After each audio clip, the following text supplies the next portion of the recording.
Hey guys, welcome back to the channel. This is story about what if 5th Hokage Naruto Namikaze got sent back in time during the Kyuubi attack part 1. Before I start, please do support for more amazing content and comments for part 2. Do consider to subscribe my channel and share my video to your friends and check out the description as well. Let's start the video. Wake him up. I woke up a few minutes ago. Stated Naruto as he tested his restraints, his eyes covered by a thick cloth and his body chained to a chair. Chakra suppressors, huh? Is that why can't I activate the Rinnegan? And why can't I feel Kurama? Well good, that will save some time. Stated a familiar voice. Care to explain why we found you with a whirlpool and Konoha headband? I doubt you have dual citizenship. Not fully contemplating what the man interrogating him meant, he decided to give up nothing. My mother was from Whirlpool, my father was from the Leaf. I'm sorry to hear that they are both passed. It's a shame when parents can't watch their children grow. Stated the interrogator, sympathy in his voice. Though I question, are you a Yamanaka? The Yamanaka? I'm the goddamn Hokage. How does this man not know me? Or are they trying to get me to spill secrets? Wondered Naruto as he continued to contact Kurama. As far as I know, my father was civilian born. Though I've been told I look like a Senju. Hilarious, though I suppose you would look like Tsunade if you had straight hair and brown eyes. Stated the interrogator, almost as a forethought. Who sent you to infiltrate a Wagakure? I came of my own accord. Stated Naruto as he contemplated his predicament. Your leader attacked my supply line to Namigakure. I came to retaliate. Wave? I sent no attack to Wave, stated another voice, one that Naruto immediately recognized. Inoki, you know me by voice alone I see. Stated the Kage who hovered behind the blonde. Tell me, what happened to this so-called supply line that you say I had attacked? Cheap trick Itsuchi. You know I killed that old man in Kumo. Take this blindfold off. Stated Naruto dismissively. I see, he's trying to get me off my rocker. But why though? Naruto's blindfold was removed and he was shocked to see Inoki staring him in the eyes. A much younger Inoki. What did you just say?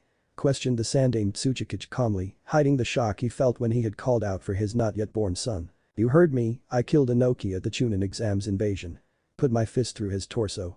Stated Naruto, his eyes staring through Inoki and into the man behind him. There was something familiar about him. I don't have time for your insanity. Dismissed Inoki as he turned to leave. Kill him. Hey, not Inoki, when does the side effects of that displacement of time shit wear off? Questioned Naruto. I want my stomach to stop flip-flopping. Inoki froze, his mind racing. Get out and seal the room. Inoki turned his head and roared at the interrogator. Now. It was several minutes later when Inoki finally moved, taking up an eye-level position in front of the blonde. You said that someone, obviously of Iowa, used a displacement of time on you. What year did that take place? Naruto, finally beginning to see the possibility that something was terribly wrong, answered. 482. I see. Stated Inoki, his eyes showing sympathy. That vile jutsu sent you back 35 years. It is 447. And that's not all, that jutsu removes you from your timeline and adds you to another. So you're telling me that you really are Inoki of both scales? Questioned Naruto. Yes, but not the one you knew, or apparently killed rather. That jutsu is of the highest level secrecy. The fact that you even know its name tells me that whoever became the Kage of this village saw you as a big enough threat to sacrifice their life to remove you from existence. Stated Inoki with a look of disgust on his face. They would have been 35 when they casted. It is an old Uzumaki Fuinjutsu that takes away the life lived by the caster and sends the target back and away. I am extremely sorry about this. But this world is not your own, there will be differences in this world, events that haven't happened, history that has been changed from what you know. Even the very timeline may be skewed. Why should I believe any of this? I've been the goddamn Hokage for 4 years before this happened. As far as I know, Kitsuchi set this all up and is holding me for ransom. Stated Naruto as he tried to activate his Dijutsu again, meeting the same futility. I shall have a letter penned and sent to Hiruzen. It is up to you to believe me. You are currently being held in a stronghold 3 miles southeast of Iwagakure. I shall have my fastest bird deliver the letter. Stated Inoki as he got up and channeled chakra into the door, unlocking it and allowing Naruto to smell the fresh air. I'm sorry this happened to you Hokage Dono. Please allow your history to stay in your timeline. This will be my only act of kindness. Just know that the jutsu that was used on you has been used on members of this world as well. There is no known way to get back to your world. And with that, Inoki disappeared out the door, leaving Naruto in the interrogation room unwatched, and from what Naruto could tell, he was completely unguarded. Breaking the chain around him and removing the remaining restraints, Naruto found that he had 8 chakra suppression tags around his body. Okay, that's excessive. Once all of the seals were removed, Naruto channeled some nature chakra and found that the stronghold had actually been abandoned, though he could feel a large group of ninja on the outskirts of the far wall. Naruto attempted to Hiraishin away, but was unable to find any markers other than the ones in his kunai pouch, which he flashed too. Deciding that it wouldn't be a good idea to wear his cage outfit, he sealed his possessions into the seal on the back of his palm. Naruto checked once more and found that the ninja were heading back into the stronghold, so he entered sage mode and fled out the nearest wall, blowing through the brick and mortar, then heading south as fast as he could. Sir, I believe it was wise to let that man go. When he removed the chakra suppression seals his reserves boosted too well above yours, and when he left his reserves exploded. Stated the man that had interrogated Naruto. You're dismissed, Mr. Marino. You will keep the secret. Stated Inoki as he floated into the air and began moving toward the village. Kitsuchi, what could have caused my son to use the forbidden jutsu? And on a cage no less. 6 hours later, Naruto had been running through all the possibilities in his mind as he ran through the woods. It was quickly becoming obvious that Inoki had been telling the truth and that this truly was the past, or a past. After Naruto accepted that, he began concocting his next step. Obviously he would work to get back to his world, but if Inoki was correct, then he would have to wait for Jiraiya to pull him back from the other side. That would mean that Naruto would most likely be stuck here for an unknown amount of time. But what if I am stuck here? That thought made him stop in his tracks. Maybe I'll give it a month. If I'm still here in a month, then I'll settle down and start building a new life. Fuck, Jiraiya needs to hurry up with this seal. Konoha, Team Sarutobi stood across from Hiruzen, having been summoned just moments ago. I just received a notice from Inoki. He claims to have just captured and released a ninja claiming affiliation with our village. He says the young man is extremely powerful and loyal and that he would not be in our records. Stated Sarutobi, gaining various looks from all three of his students. What ninja would we have operating near Iowa? They bowed out almost a year ago. Stated Jiraiya. Is there any chance it was one of Danzo's men? How powerful is he? Questioned Orochimaru. We did just get Tsunade to bow out of the war after Kumo took down Chiyo's division. He could boost our ninja count while we try to take down Aim and Kiri. His identity is unconfirmed, though if he were Danzo's, then he wouldn't have been found. Stated the third. I don't like it. My informants haven't said anything about a rogue nin that was loyal to Konoha and we haven't sent anyone out there. Stated Jiraiya. And Iowa is still neutral bordering on enemy with us. If they had one of ours in custody, why would Inoki release them? Did he give a name? Questioned Tsunade. I'd like to check against hospital records. His parents might have been nin. She was interrupted as Jiraiya took off out of the window of the office, Orochimaru and Hiruzen following him. By the time Tsunade caught up with her sensei, they were all standing at the gates. Behind her was a small gathering of shinobi. But it was what was in front of her that had Jiraiya so tense. The tall, extremely muscular, blonde young man was staring down Orochimaru with a smoldering glare. His tight black muscle shirt and baggy pants somehow made him look more menacing. I assume you are the one Inoki specified. Stated Hiruzen. I'd appreciate it if you didn't direct that killing intent at my pupil. With all due respect, sir, he was the one that directed it at me first. Stated Naruto as he looked over them. Wow, pervy sage looks young. Tsunade and Orochimaru look the same. Go figure that. With pitiful killing intent like that, I could beat him to death with a blade of grass. You are an unknown being that was moving at the village at a high rate of speed. Stated Orochimaru. You're quite lucky that I didn't kill you. Naruto ignored the snake summoner's spike of chakra and instead focused on the third Hokage. Naruto knew he would have to gain the man's trust, and other than the Hokage's password, that would be a tall order. On top of that, Konoha was still at war with Kiri and Aim. If Naruto was correct, then Jiraiya being in the village meant that the trio had not yet fought Hanzo of the Salamander, which also meant that his would-be father was most likely not yet in the village, nor was his mother. That was why Kurama wasn't responding to him and why he couldn't use his Rinnegan. Kurama must have either stayed in his time or was sucked into his previous host. Without Kurama, Naruto didn't have a strong enough link to the sage and most likely couldn't use the first 4 forms of his Dijutsu either. That would mean that Kurama was still in Mito. That meant a new problem. Without Kurama, Naruto would need to stay in Sage mode to use his fighting style. Thank God he still had Hiraishin in Sage mode. Okizama, Inoki of both scales, said he sent word. Did he inform you of myself? Questioned Naruto as he visibly relaxed, confusing most watching, as they were all completely on edge. Indeed. He claimed you were completely loyal to my village. Strange coming from another cage. Stated Hiruzen. You appear to be well trained. Who trained you? A toad, a slug, a swordsman and a monkey. Stated Naruto, drawing an arching eyebrow from the sandame. Oh. And a scarecrow. Can't forget him. I see. Stated the professor, his mind wandering. The toad contract only has 3 names on it and Jiraiya is the only living summoner. The slug contract has only ever been in Senju hands. And a swordsman. Not many Konoha nin use swords, that's Kiri and Kumo and the royal family of Yuzu. And a scarecrow. The Haddock perhaps, but Tsukumo and Indi are the only 2 left. Sensei. He feels dangerous. Stated Jiraiya. Only 3 people ever felt dangerous to Hiruzen's student and that was Hiruzen himself, Danzo Shimura and Tsukumo Haddock. I want you 3 to take him in, but leave him alive. Stated Sarutobi before he raised his voice and looked out at Naruto. I advise you impress me. I'd like you to answer some questions once you've recovered. Before most could blink, Orochimaru appeared behind the blonde and aimed a kick at his head, only for Naruto to catch his leg effortlessly, smashing Orochimaru into the ground before backhanding him across the cheek, sending him bouncing away like a child's ball. Jiraiya and Tsunade simply stated in awe. The blonde had just effortlessly handed Orochimaru his own ass, and the snake summoner still wasn't getting up. He hadn't even moved his feet. But it was something that Jiraiya saw that made him quake in his sandals. Just as Orochimaru had launched his kick, the pigment around the blonde's eyes changed from smooth tan to dark orange. Even though he couldn't use Sage mode, he knew that happens when Fukasaku used in their spars. No, that's impossible. It's not the first time we have seen Orochimaru get overconfident. Stated Tsunade as she entered her battle stance. No. I won't fight him. Not only would he defeat me effortlessly, he is a rank higher than I am. Stated Jiraiya, confusing Tsunade. Hiruzen Sarutobi simply nodded. Tell me Jiraiya. As an elite jonin, how is this young man a higher rank than you? Whatever his summon is, he has become a master. I no longer doubt he could kill all of us if he wanted to. Stated Jiraiya, his hands shaking. What has gotten into you? Questioned Tsunade, watching him shake like a leaf. So what he has a summon, all 4 of us do. Jiraiya is correct. Anbu. Bring him to integration. Stated Sarutobi as he looked over the young blonde who was staring at the Hokage monument. Please come along. A sage. I too saw the pigment change in his eyes towards him. Once again.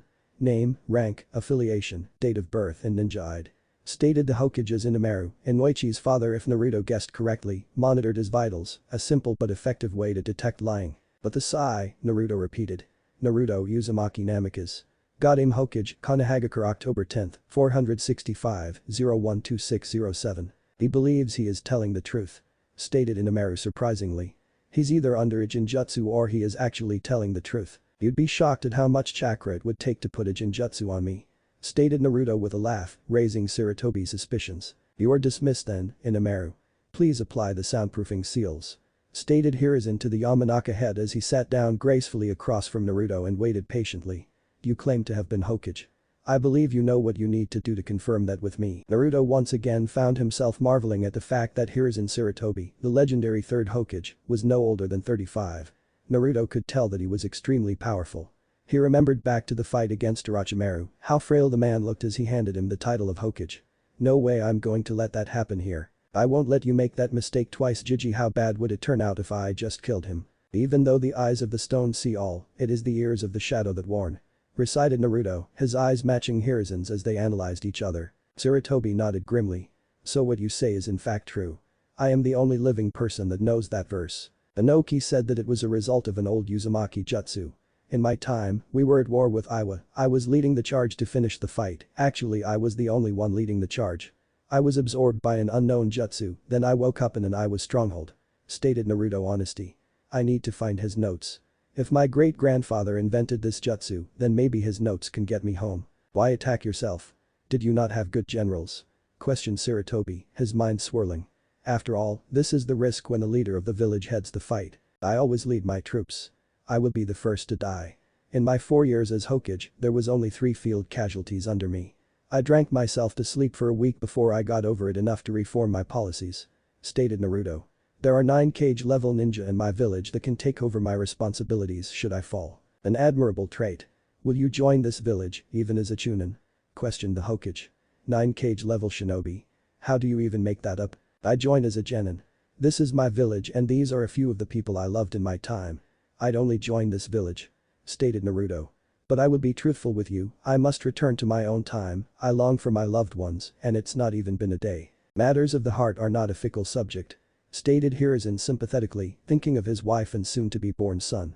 I can assign you to a non-combative, non-essential role to allow you to search for your answers, but anyone I send to you I want trained, do you understand? Absolutely. This may not be my Konoha, but I'll make it the best Konoha it can be. Stated Naruto with confidence. What is your summon? Are you a sage? Naruto growled a bit at the suddenness, alarming the Hokage. I should have known better than to use that in front of Jiraiya. I am the second Toad Sage. My master was the first. If Jiraiya was the toad, Tsunade would have been the slug. Am I the monkey? Yes. You trained me from a very young age. I was an Anbu at the age of 7 and a full Anbu at the age of 9. Stated Naruto. At 9?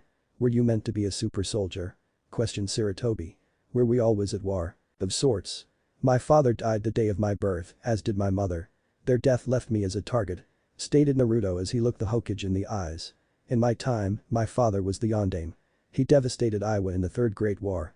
They hated him so much that they came after me. Iowa does hold a grudge rather well. Who was the swordsman and the scarecrow? The swordsman was a man who wielded the Kubikirabacho. I defeated him on a mission and he agreed to join our village when he became a missing nin. The scarecrow was Kumo Haddock's son. Stated Naruto with a sad smile. If you don't mind, I'd like a disposable almanac so I can see what is different in this world than mine. I've already spotted one that is rather major. I see. Do you believe that your appearance here will severely alter the history that you know? Asked Sarutobi seriously. I'm an upper tier Kage level on my worst day. I plan on altering as much as I can for the good of Konoha. Confirmed Naruto. I've killed Bijuu before and in my time, the only lands that were not allies of Konoha were the land of waterfalls, Iowa and a village in the land of rice that I plan of destroying before it comes to power. I assume you plan on staying under the radar while you are here? Questioned the Sandaime. As such a powerful and young ninja, that will not be easy, you will need a good cover story. I think I have a good one. Smirked Naruto. But first, I'm going to need that world's almanac I asked for. 2 days later, Training Ground 0. Naruto stood dead center of the Hokage's training grounds, carefully contemplating all that he had read and observed over the last 2 days. Shadow clones really were a marvelous thing. This village was different than his own. Hiruzen seemed to have a more militaristic mindset in this world, shown by Konoha bullying Iowa and Kumo out of this war, unlike in his time. Another thing he noticed was that Tobirama had perfected his version of the Hiraishin early on in the First War. Even though he still died to the Kinkaku force, he had killed all but one of them, forcing Kumo to bow out almost 5 years early. This led to the next huge difference. The sannin of this time were all 4 years older than they were in Naruto's world, and Tsukumo was about a year younger. He had no clue exactly what caused this, but he figured that in the extended peacetime after the First War ended, it had changed the structure of the nations. The sannin were older and more powerful in this world, and Tsunade was the apparent leader, not Orochimaru. Outside of that, Naruto had learned that the loss of Uzushio had sparked this war the same way that it did in his time, and that his mother was already in the village.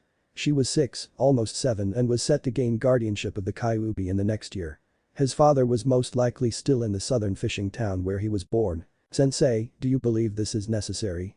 Questioned Tsunade as she looked at the assembled shinobi. Tsukumo Haddock, Orochimaru, Jiraiya, Kagami Uchiha, and her sensei, all in battle attire. They were the strongest left in the village, with Team Sarutobi set to deploy to AIM in 2.5 weeks, and Tsukumo set to lead a team to observe the border between Kusa and Iowa in 4 days. Yes. I believe it is best to test this man for his rank before he rejoins the village. Stated Sarutobi. He claims to have become very powerful, I have no reason to disbelieve him. I have to agree with Lord Hokage. Began Tsukumo, drawing Naruto's attention to him. I can tell that this man is powerful. You will all be testing Naruto here. He has agreed to not use his most destructive jutsus, which is most of them. Interrupted Naruto. And I would like you to all push him as far as you can. Stated Sarutobi. So who goes first? Questioned Orochimaru with a lightly concealed rage. You all are. Stated Naruto seriously. At once. Lord Hokage and Kagami-san are here to observe. That's preposterous.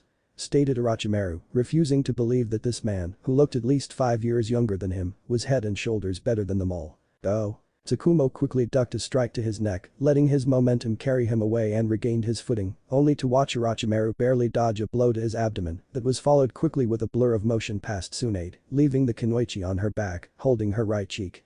Jiraiya stood over her with Orochimaru falling in at Jiraiya's back, waiting for the blonde to strike. Tsukumo caught a fist that was heading toward his lower back, spinning around and launching a quick strike of his own. The punch never landed as Naruto spun into Tsukumo's guard, lashing out with an elbow. Tsukumo let go of Naruto's wrist, allowing Naruto to dance around Tsukumo and rain down blow after blow, most of which were parried or blocked. Naruto violently changed direction, throwing up earth as he spun and crushed a spin kick into Jiraiya's ribs, only for the man to dissolve into mud. Acting fast, Naruto flung a kunai into the ground and leapt vertically, causing Orochimaru and Tsunade to leap under him, stopping any angle of escape. The Naruto in the air burst into a puff of smoke, causing the duo's eyes to widen. The kunai that Naruto had thrown to the ground burst similarly, 2 Narutos leaping out of the smoke to latch on to Tsunade and Orochimaru. Glide your bomb. shouted Naruto as lightning exploded from his body as he latched onto Orochimaru and slammed him into the ground, a crater forming under the impact. Naruto was already on the move, he sped from Orochimaru to Tsukumo, intent on removing the biggest threat from the field. As he felt his clone dispel, he was slightly shocked that Jiraiya had swapped places with Tsunade, though he supposed it made sense. No one was as durable as Jiraiya, and he probably loved her just as much as in his time. Tsukumo once again engaged Naruto in hand-to-hand combat, trying to hold the frightening teen away from his comrades long enough for Tsunade to get the other two back in the fight. Tsukumo however was taken by surprise when the blonde disappeared, literally appearing in a flash of gold with a kunai against Tsunade's throat and an explosive tag on her mouth. The whole clearing stood still. While none of the Konoha ninja had actually gotten their feet under them in the fight, it was still unreal that one man, no older than a teen really, had single-handedly taken down 4 of the best ninja in the village. Orochimaru had yet to manage to stand up, Jiraiya was forced to avoid attacking due to the predicament that Tsunade was in, and even though Tsukumo had a chance to move to intercept, he didn't know if he was even fast enough to get there in time. This man is fast, far faster than even I could imagine. And the pure power and absolute grace in his movements, though Tsukumo gravely. Even with Kenjutsu I may not be able to defeat that man. I am frightened to see the jutsu he possesses. Sarutobi had the same thoughts going through his mind. The way he fights reminds me of Tobirama-sensei. And that golden flash, this man knows the Hiraishin, but a far greater version than what sensei could use. He must have marked her when he struck her. Jiraiya himself was sweating mentally. He didn't even use Sage Mode. He could potentially be 10 times more powerful than this, perhaps I should train under him. This brat. He is so fast, so powerful, how can he be so superior to me? Questioned Orochimaru mentally before he caught a glance at Jiraiya, who looked to be contemplating something deeply. What are you thinking? I should maybe explain exactly why you were all brought here to test this young man. Stated Sarutobi, gaining the attention of the surrounding ninja. I'd like you all to formally meet Naruto Namikaze. A member of the Deep Cover Division.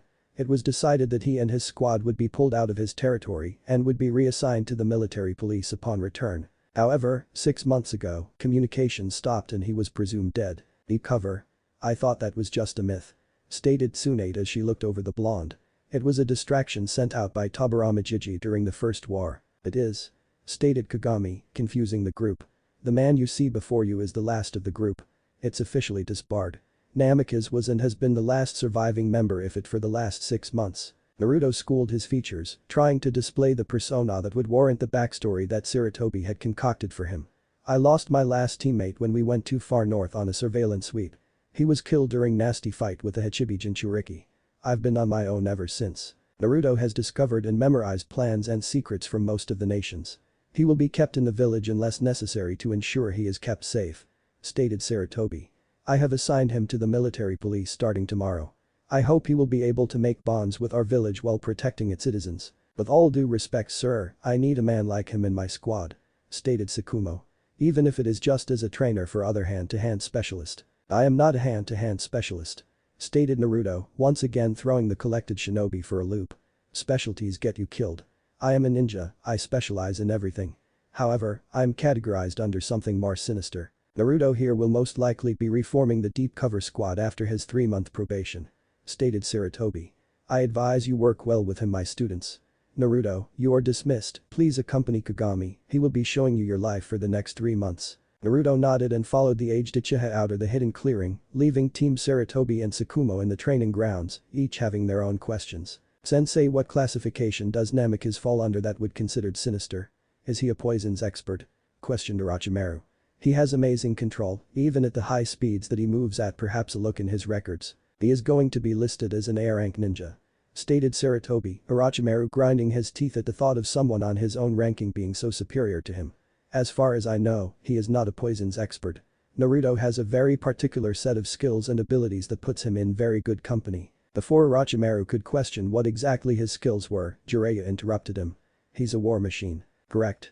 Naruto possesses nearly 5 times the reserves that I myself do and has the jutsu arsenal to boot. From what I understand, he has a mastery over 4 of the elements. He has countless original jutsu and unfortunately, he refuses to show them unless his comrades are in danger. Stated Sarutobi. Naruto has done his best to stay under the radar. He is a ghost. Other than my personal record for his unit, which was destroyed when his unit went missing, he has nothing tying him to this village but his loyalty. I don't have to tell you that it is paramount that he stays in this village. Was he born here? Questioned Tsukumo. He seems so familiar. I could swear I have seen him before. No, Naruto comes from a farming village in the Southlands, much like Jiraiya and you. Hiruzen explained to Tsukumo. That reminds me, I will need to send someone soon to check on the orphanage. But the nod, Tsukumo left, intent on spending the rest of his free time in the village with his wife before he was deployed. Sarutobi waited a moment so that he was left alone with his students. I hope this has humbled you all. Naruto is 6 years younger than you, and his power exceeds all of you. He is not alone in this world. When you are deployed to AIM, you will see what I am implying.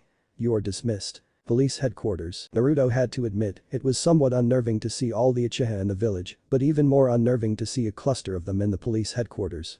He followed Kagami into the building, his newly donned Chunin flak jacket causing some odd stares as he followed the older Uchiha into the main office. Many of our ninja are of the Uchiha clan, but there are some that are not. Luckily, with your history most will see you as a battle-hardened warrior. Just do your best not to provoke the ire of the higher-ups. Naruto nodded as sat down across from Kagami as he started to fill out the paperwork to begin his career in police work. The Sandaime had been surprised when Naruto had suggested he be enlisted in the police force, but Naruto explained that he could help more in the long run if he did his probationary time as a public figure. The more exposure he had, the more people would want to find out about him themselves. If everything played out nicely, by the end of his 3-month probation, Naruto would be an accepted and hopefully respected member of the village. Then his real plan could start. If he was in the village that long, that is. Kagami-sama, we have a new recruit. Questioned a young but deep voice behind Naruto. Naruto paid him no mind as he continued to fill out his paperwork. Ah, if it isn't little Fugaku. Stated Kagami as he looked over Naruto's shoulder, getting a sound of agitation from the Uchiha. Yes, my nephew. Naruto here requested to become an officer when he returned to the village a few days ago. Fugaku? Sasuke's old man. Thought Naruto contemplatively. Wish I could just use a shadow clone to do this. Requested.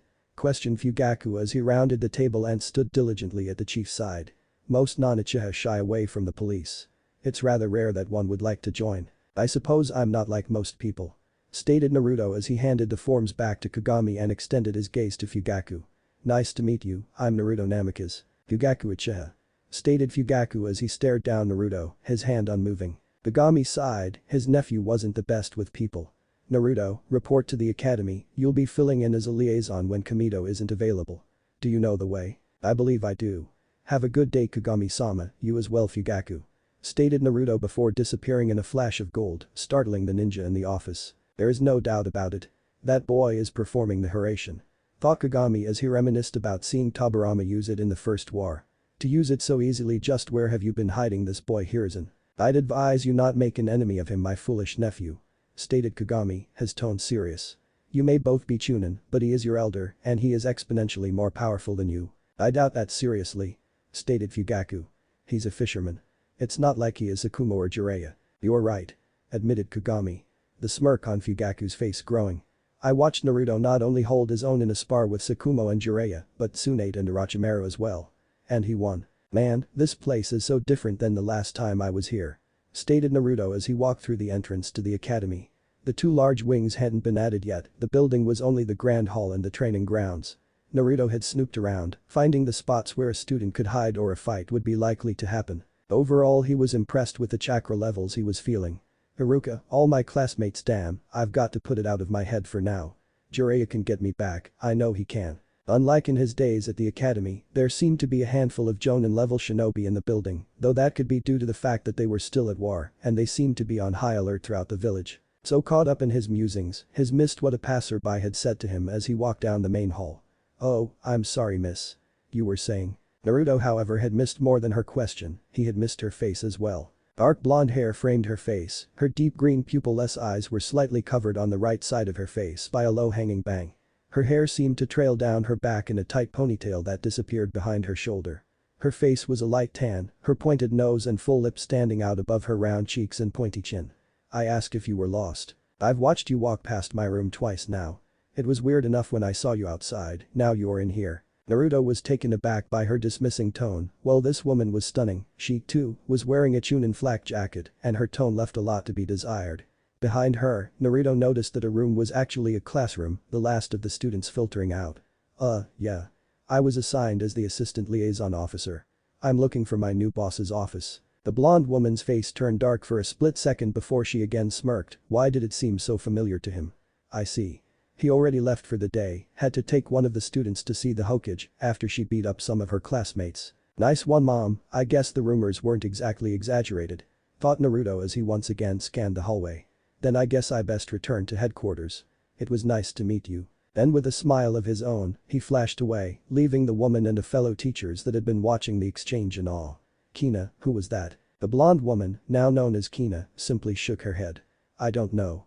He said that he was the new assistant liaison, and when I told him that Mito had left for the day, he disappeared. He must be quite fast to simply disappear like that. Police HQ. Naruto walked into the main offices and walked up to Kagami's desk, thankfully finding him still at his desk. Sir, could I get the basic records of everyone who is authorized to work at the academy? My supposed teacher was absent and I'd like to get started somewhere. Well then, he is extremely strong and a good tactical thinker. Just where did Hiruzen hide him away? Kagami looked Naruto over, finding him to be quite serious. I'll have them sitting on your desk in the morning. Mito is off tomorrow and classes will be out, it should give you plenty of time to settle in both here and at the academy. Thank you sir. Stated Naruto. Man, if all the Uchiha were as cool as this guy, then Itachi wouldn't have had to finish them off. You have potential. I do not know where Hiruzen hid you, but I'm glad to have you on my force. Stated Kagami as he sat back and looked the blonde in the eyes. Don't make a fool out of myself or Sarutobi. Am I clear? Crystal, sir. Stated Naruto, his surprise at Kagami's drastic change in tone hidden behind a facade of indifference. Good. You are relieved for the night. I suggest the hot springs. As long as Jiraiya isn't up to his antics, you should be fine. Smiled Kagami. But then again, he really isn't a problem for you, is he? Training Ground 3. Jiraiya sat beneath a tree on the edge of the training ground, his hand scribbling across the page at high speed, intricate designs appearing as he moved. Tsunade and Orochimaru had been sparring for a while. Orochimaru had not taken their loss to the blonde ninja lightly and was trying to find a flaw in his style by fighting the next best Taijutsu user in the village, Tsunade. Jiraiya, much to the surprise of his teammates, had easily accepted the fact that they had lost, even going to the point of claiming that they never stood a chance in the first place. Tsunade had begun to worry that Jiraiya had become depressed due to the loss at the hands of Naruto and had contemplated how to fix his attitude without swaying to his perverted nature. Jiraiya, on the other hand, had actually been highly upbeat, if not very lost in thought. Namek is stronger than me by miles, maybe I can get some training from him, or maybe he could tell me the secrets of Sage Mode. Jiraiya. Let's go. Commanded Tsunade, getting a confused look from the white-haired ninja.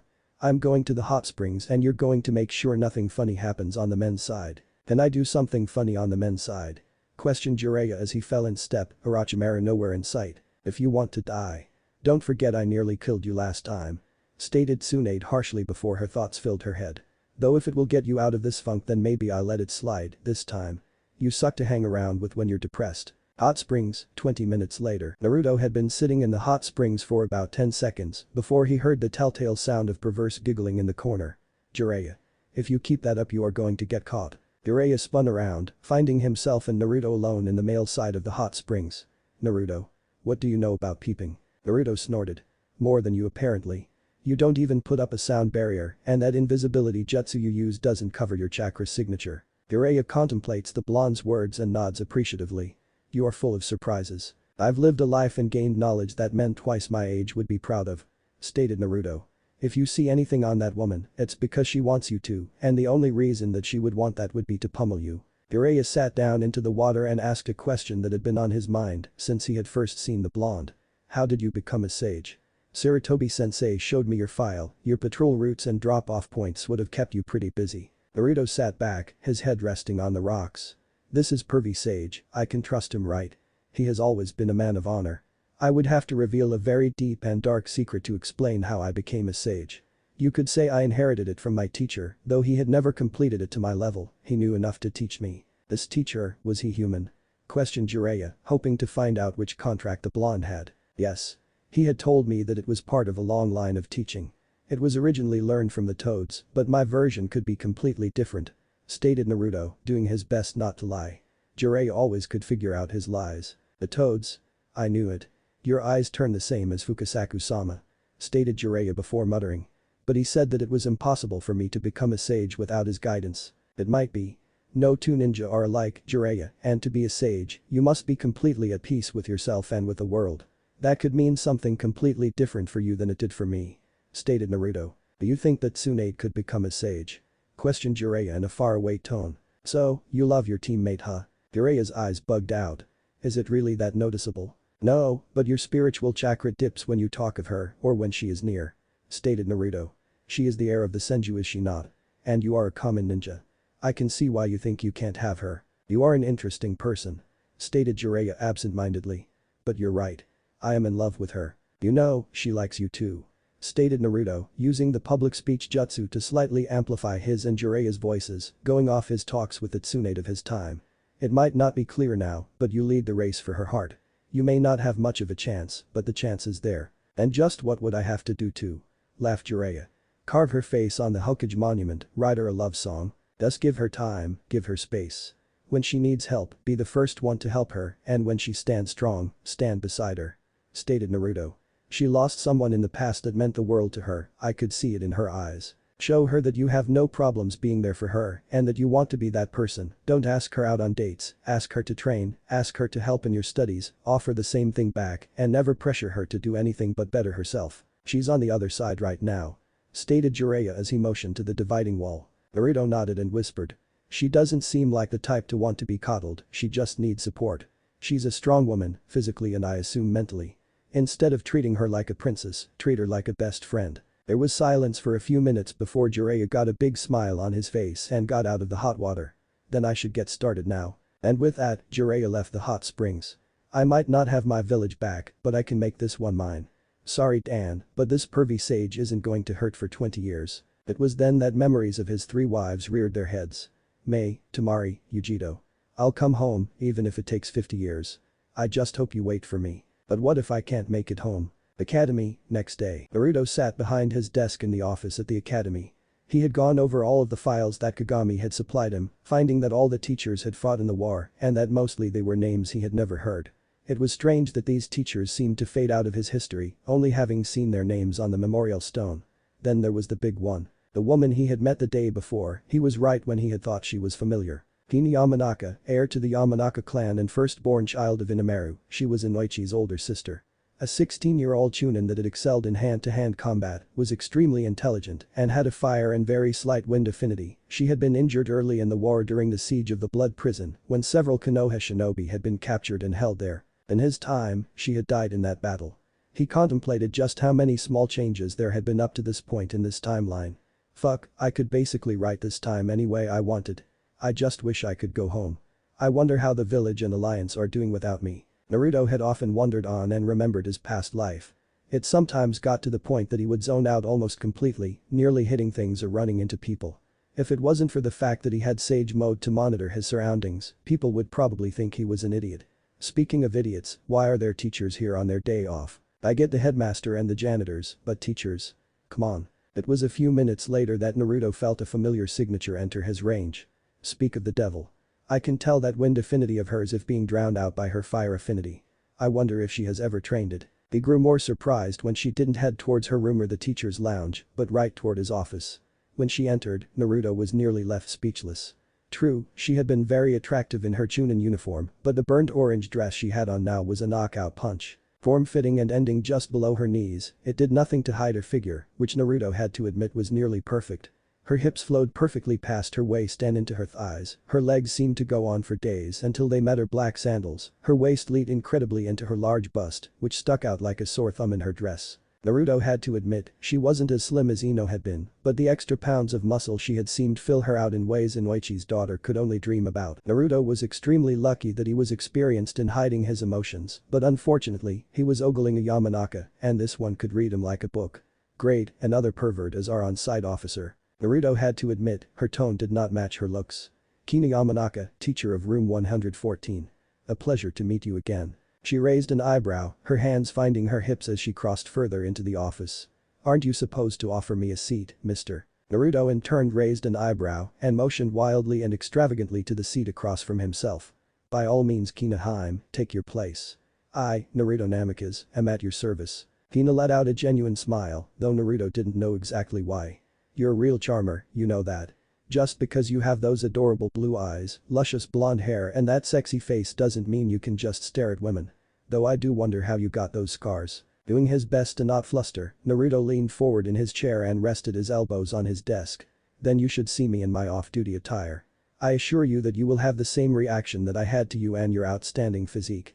Now if I may ask, why exactly are you here? The Yamanaka was surprised to have her taunt thrown back at her, but recovered quickly and responded. I'll get to the point. Kamito isn't the best on-site officer and I'm looking out for one of my students. She tends to get in a fair bit of trouble. Kushina, you mean? I'm well aware of her. You didn't need to come here to warn me about her. I already know all I need to know. Stated Naruto dismissively, assuming that Kina was another teacher that had been run into the ground by an Uzumaki. Thank you for coming in, but if that's all you may leave, I'm sure you are a busy Kunoichi. Kina was stunned at his dismissal. Oh, I get it. You have it in for the poor girl too. You haven't even been here a full day and you already think just like Kamito does. All you officers are the same, just because that poor girl is an Uzumaki you think you can treat her different. And I thought this guy was different. At this point Kina was nearly hovering over the desk, her face less than a foot from the unmoving Naruto. Her features became more enraged by his lack of response. Say something, damn it. You're not even in Uchiha, why do you have it out for her? Naruto stood up slowly, his face staying parallel with hers as he began to tower over her, easily standing 6 inches taller than her. My mother was in Uzumaki.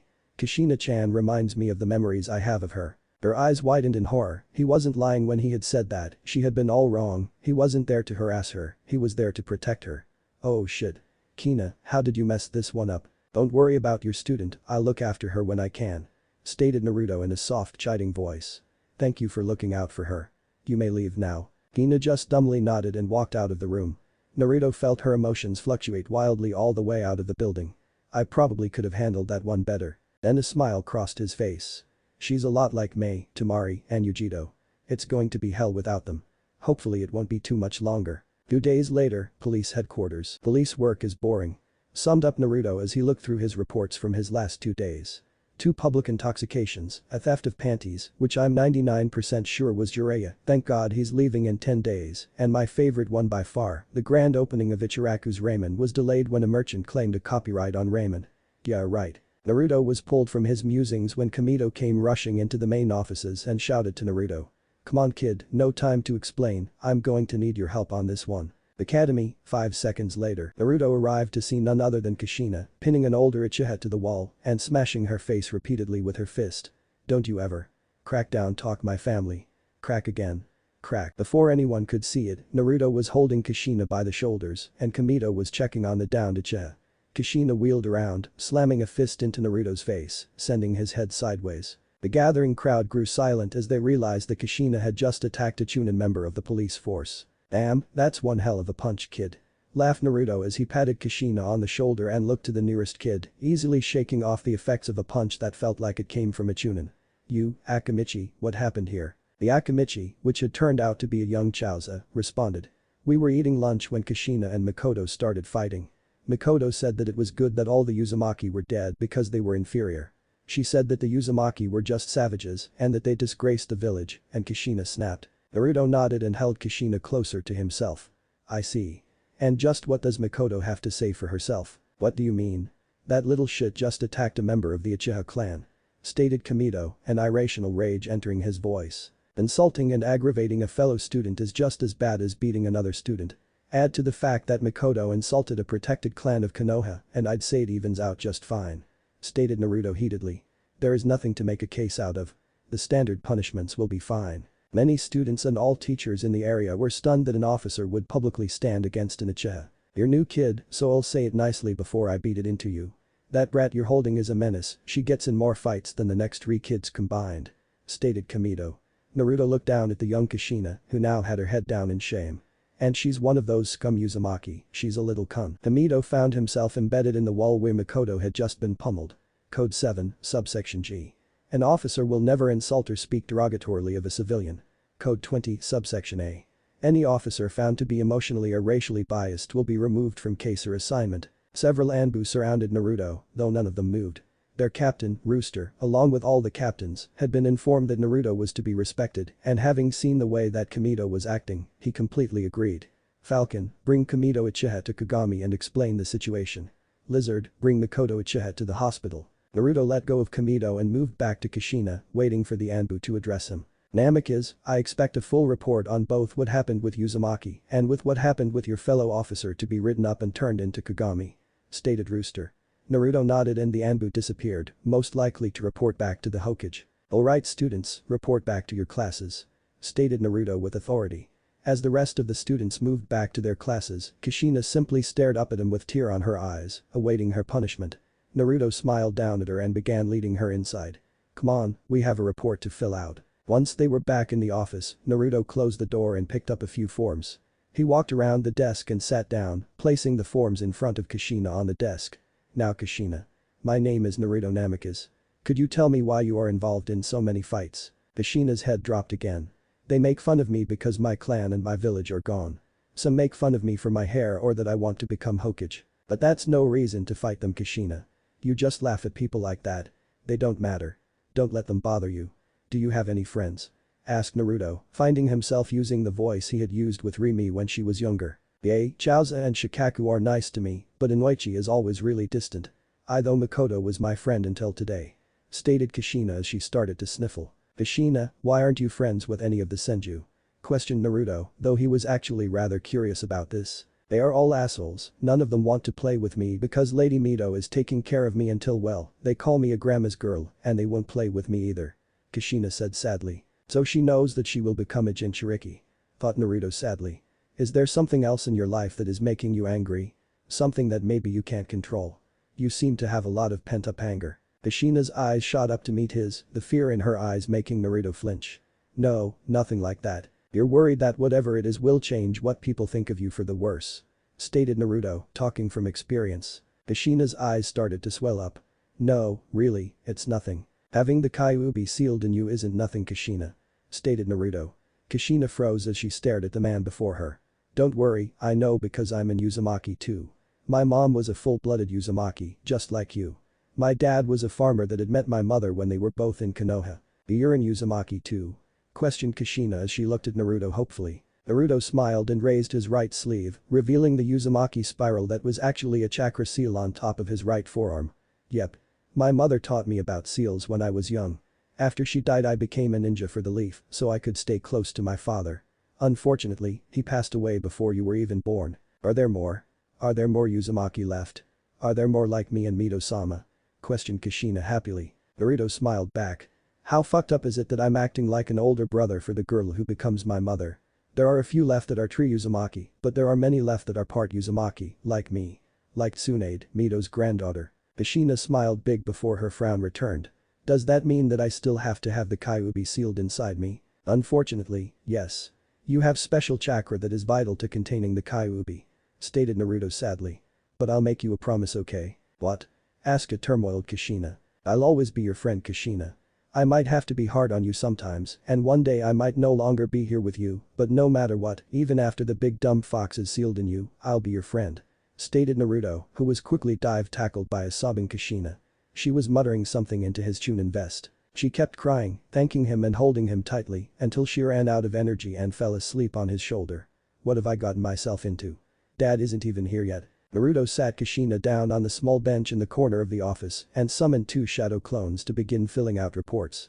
"I guess me and mom were a lot more alike than I thought, tough on the outside, teddy bears on the inside." It took about 5 minutes to fill the reports out while Naruto wrote up a sign to post on the door. The clones finished up the reports and dispersed. Naruto put the sign on the outside of the door, picked up the files and lifted Kushina before disappearing in a flash of gold.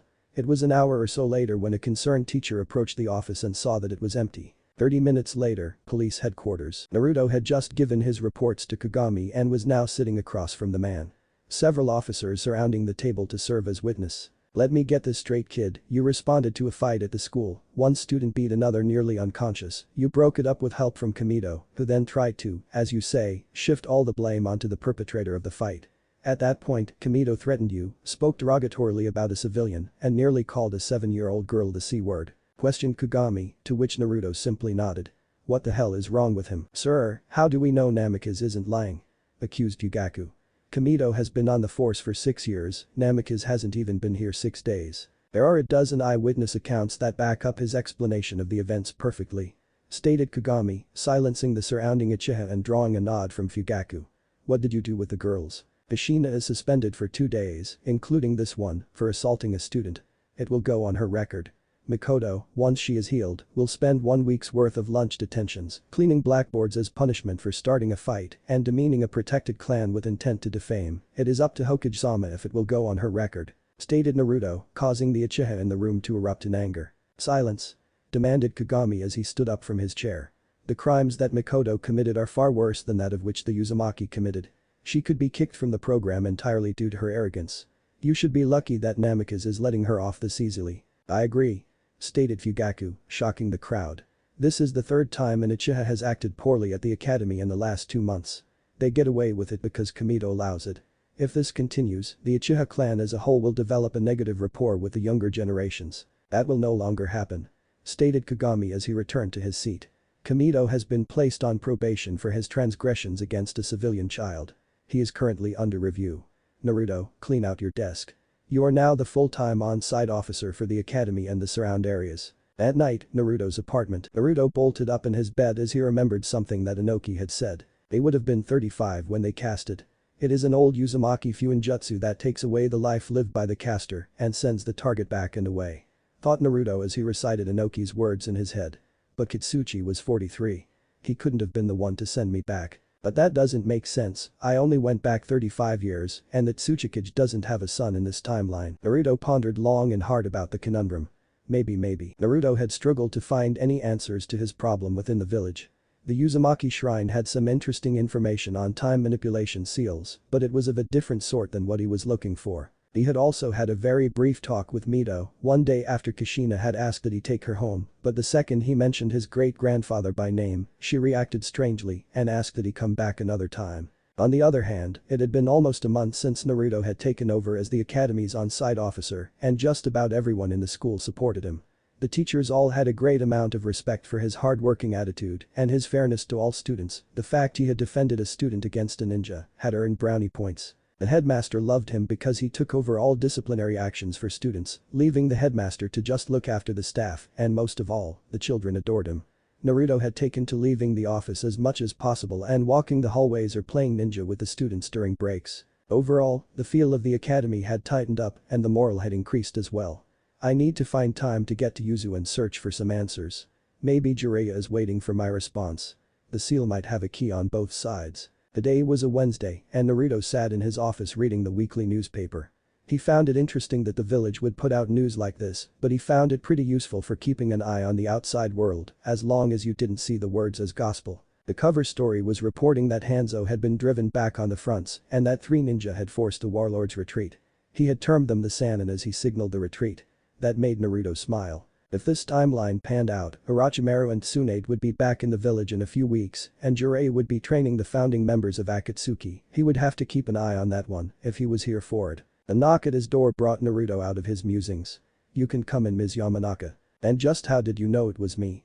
She asked as she walked in, her face inquisitive. The same way I know everything that goes on this property.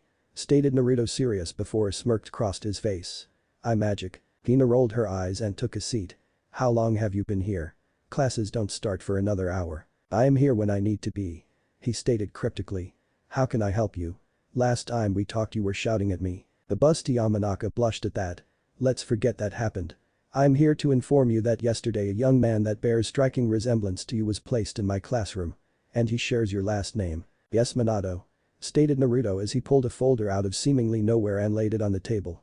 7 years old, blonde hair, blue eyes. He was found at the orphanage near Glassport last week. His mother died at sea a month ago. What about his father? She asked suspiciously. You're looking at him. Naruto said with a perfectly straight face. Okay, that was over the top. But I don't think hearing that he's my father would have gone any better. You're 17. You had a child when you were 9, questioned Kina with a look of astonishment. Is he really your son? No, I was pulling your leg. His father was a local shinobi who lost his life in a village raid 2 years ago. Namikaze is a common name in the lower country. Stated Naruto, his lips curled into a devious smile. You really think that if I had a son he would have been in an orphanage? You jackass. You scared me half to death with that. Stated Kina as she glared at him. What kind of asshole does that? I thought you might actually be taken for a second. Naruto watched her eyes go wide as she admitted that before her face flushed and her emotions spiked. Oh shit, did I just admit that I'm interested in him? Sorry to scare you, I just thought that would be a fun joke. Stated Naruto empathically. No, Manado isn't my son. If anything, he might be a distant cousin. I didn't mean it like that, I just thought, look, whatever. Stated Kina as she sat forward in her chair. Kushina seems to have taken an interest in him, and not a good one. She seems rather aggressive toward him. Also, some students have been comparing him to you. Well, how about I visit your class at some point today and we can clear it up? Would that make it up to you? Asked Naruto with a kind smile.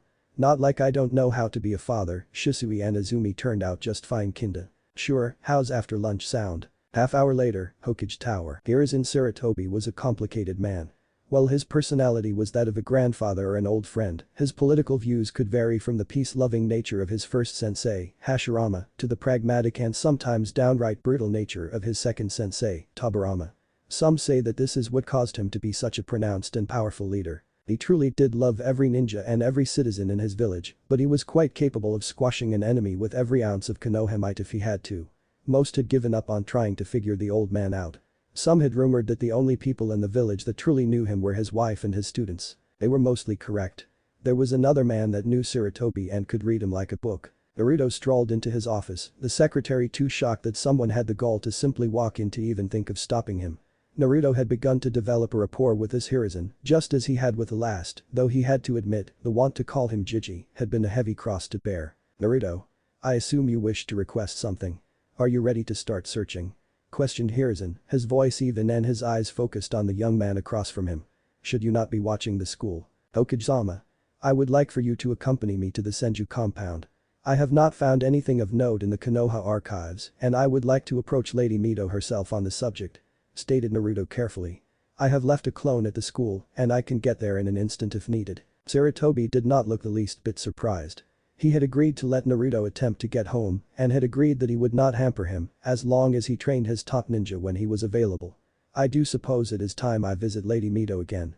Is there anything in particular you would like to ask of her? Yes, I'd like to ask her about her uncle, or more importantly, my great-grandfather. Senju compound. Naruto had been to this compound a few times in this world, but he still couldn't get over the beauty and tranquility of the landscape. The compound itself was similar to the Hyuga, the main family had their own, medium-sized house, while the rest had their own, much larger house. Mito, of course, lived in the main house. Naruto had only seen it once before he was asked to leave by Mito. Something he had asked had stirred her greatly. Sarutobi, however, waltzed right through the clan grounds and to the main house. He had walked this trail more times than he cared to remember and quite frankly was not exactly ready to be a part of the conversation that he knew was going to take place. Mito never was good at bringing up the past. Naruto let Hiruzen knock, even the great Naruto Namikaze was deathly afraid of the woman in the building. Mito answered the door, a smile on her aging face as she focused in on Hiruzen. She was about to greet him when she saw the young man beside him. Oh, just what did Kushina do now that would require the both of you to visit me? Usually it's just Namikaze-san. Kushina hasn't done anything to warrant this visit, Lady Mito. Stated Hiruzen as he paused and looked at Naruto. Has she? Well, yesterday she stabbed someone with a drink straw, but his parents didn't press charges because he had been hitting on her. Stated Naruto seriously. I really have to talk with the headmaster about the upperclassmen, that just isn't right. So this isn't about Kushina. Stated Mito with an odd look in her eye. What is it that you want? Hiruzen looked into Mito's eyes and asked a question. Do you have any knowledge on a seal called displacement of time? Mito's eyes went wide, her gaze searching Sarutobi before her eyes narrowed and settled on Naruto. So that is what you ask about my uncle. How do you know about that jutsu? It's forbidden, even from the main family. Because I saw it. I saw the tipped flares on the kanji and I know it was his seal. Trust me, I know my great-grandfather's style. Stated Naruto, well aware that he had essentially given away who he was to Mito. Her face adopted a look of confusion before it morphed into admonishment and understanding. Get in the house. It wasn't a minute later that Mito was hovering around Naruto, inspecting the boy and admiring the seals on his arms. Naruto didn't remember when he had lost his flak jacket or his overshirt. Tamaki only had one child, Jin. Jin only had one child, little Kushina. Stated Mito as she unlocked the Yuzu symbol on his right forearm and inspected it. This is exemplary work, on par with my own. Chakra storage, an interesting concept. Jin had been working on something like this before the fall. You're Kushina's child. That much is obvious. Whose life did you sacrifice to come to this world? Questioned Mito intensely. Naruto looked back at her, his eyes questioning. Ma'am, I didn't activate that seal. Or draw it. The Tsuchikage of my time activated it. By the time I had studied it and found out it was my great-grandfather's design, I was waking up in this world. Mito gained a shocked look before she locked eyes with the blonde. then there is a chance for you. What? I'm not an expert on that jutsu, it was classified as forbidden the day it was tested, but I do know that it can be reversed. Stated Mito. Uncle had built in a safety system, a reset. I don't know how it works, but if the necessary steps are made in both worlds, then you can return to your world. Do you have his notes, or know where they are? Questioned Naruto reverently. I do not have them. But if they still exist, they would be in the catacombs beneath Tamaki's shrine in the Great Room. Stated Mito. He spent a great amount of time down there, it is where all the leaders test their jutsu. You mean the cavern beneath the fountain? When I was there before I didn't find anything like that. Stated Naruto questioningly. You have been in the Great Room? Asked Mito with astonishment. How? The entrance has been blocked since the death of Tamaki, only the era the leader may enter. I got in fine last time. Stated Naruto plainly. Though mom died the day I was born, so I guess I was the next in line. There is a 2-day break from the academy at the end of the week. If you wish to go inspect the ruins for a few days, that is acceptable, but my team is set to return in 10 days, I need you here to assist in their training. Stated Saratobi as Hiri entered the room, a large bowl of cereal in his hand as he ate it lazily. Tsunade and Jiraiya could both use some training while I beat more lessons into Orochimaru. That stubborn boy will just never learn. Hiruzen, when did you get that bowl? Questioned Mito. You seemed rather involved in your conversation. I decided to get a bite to eat. Stated the Hokage before he put the bowl to his lips and drank the remaining contents.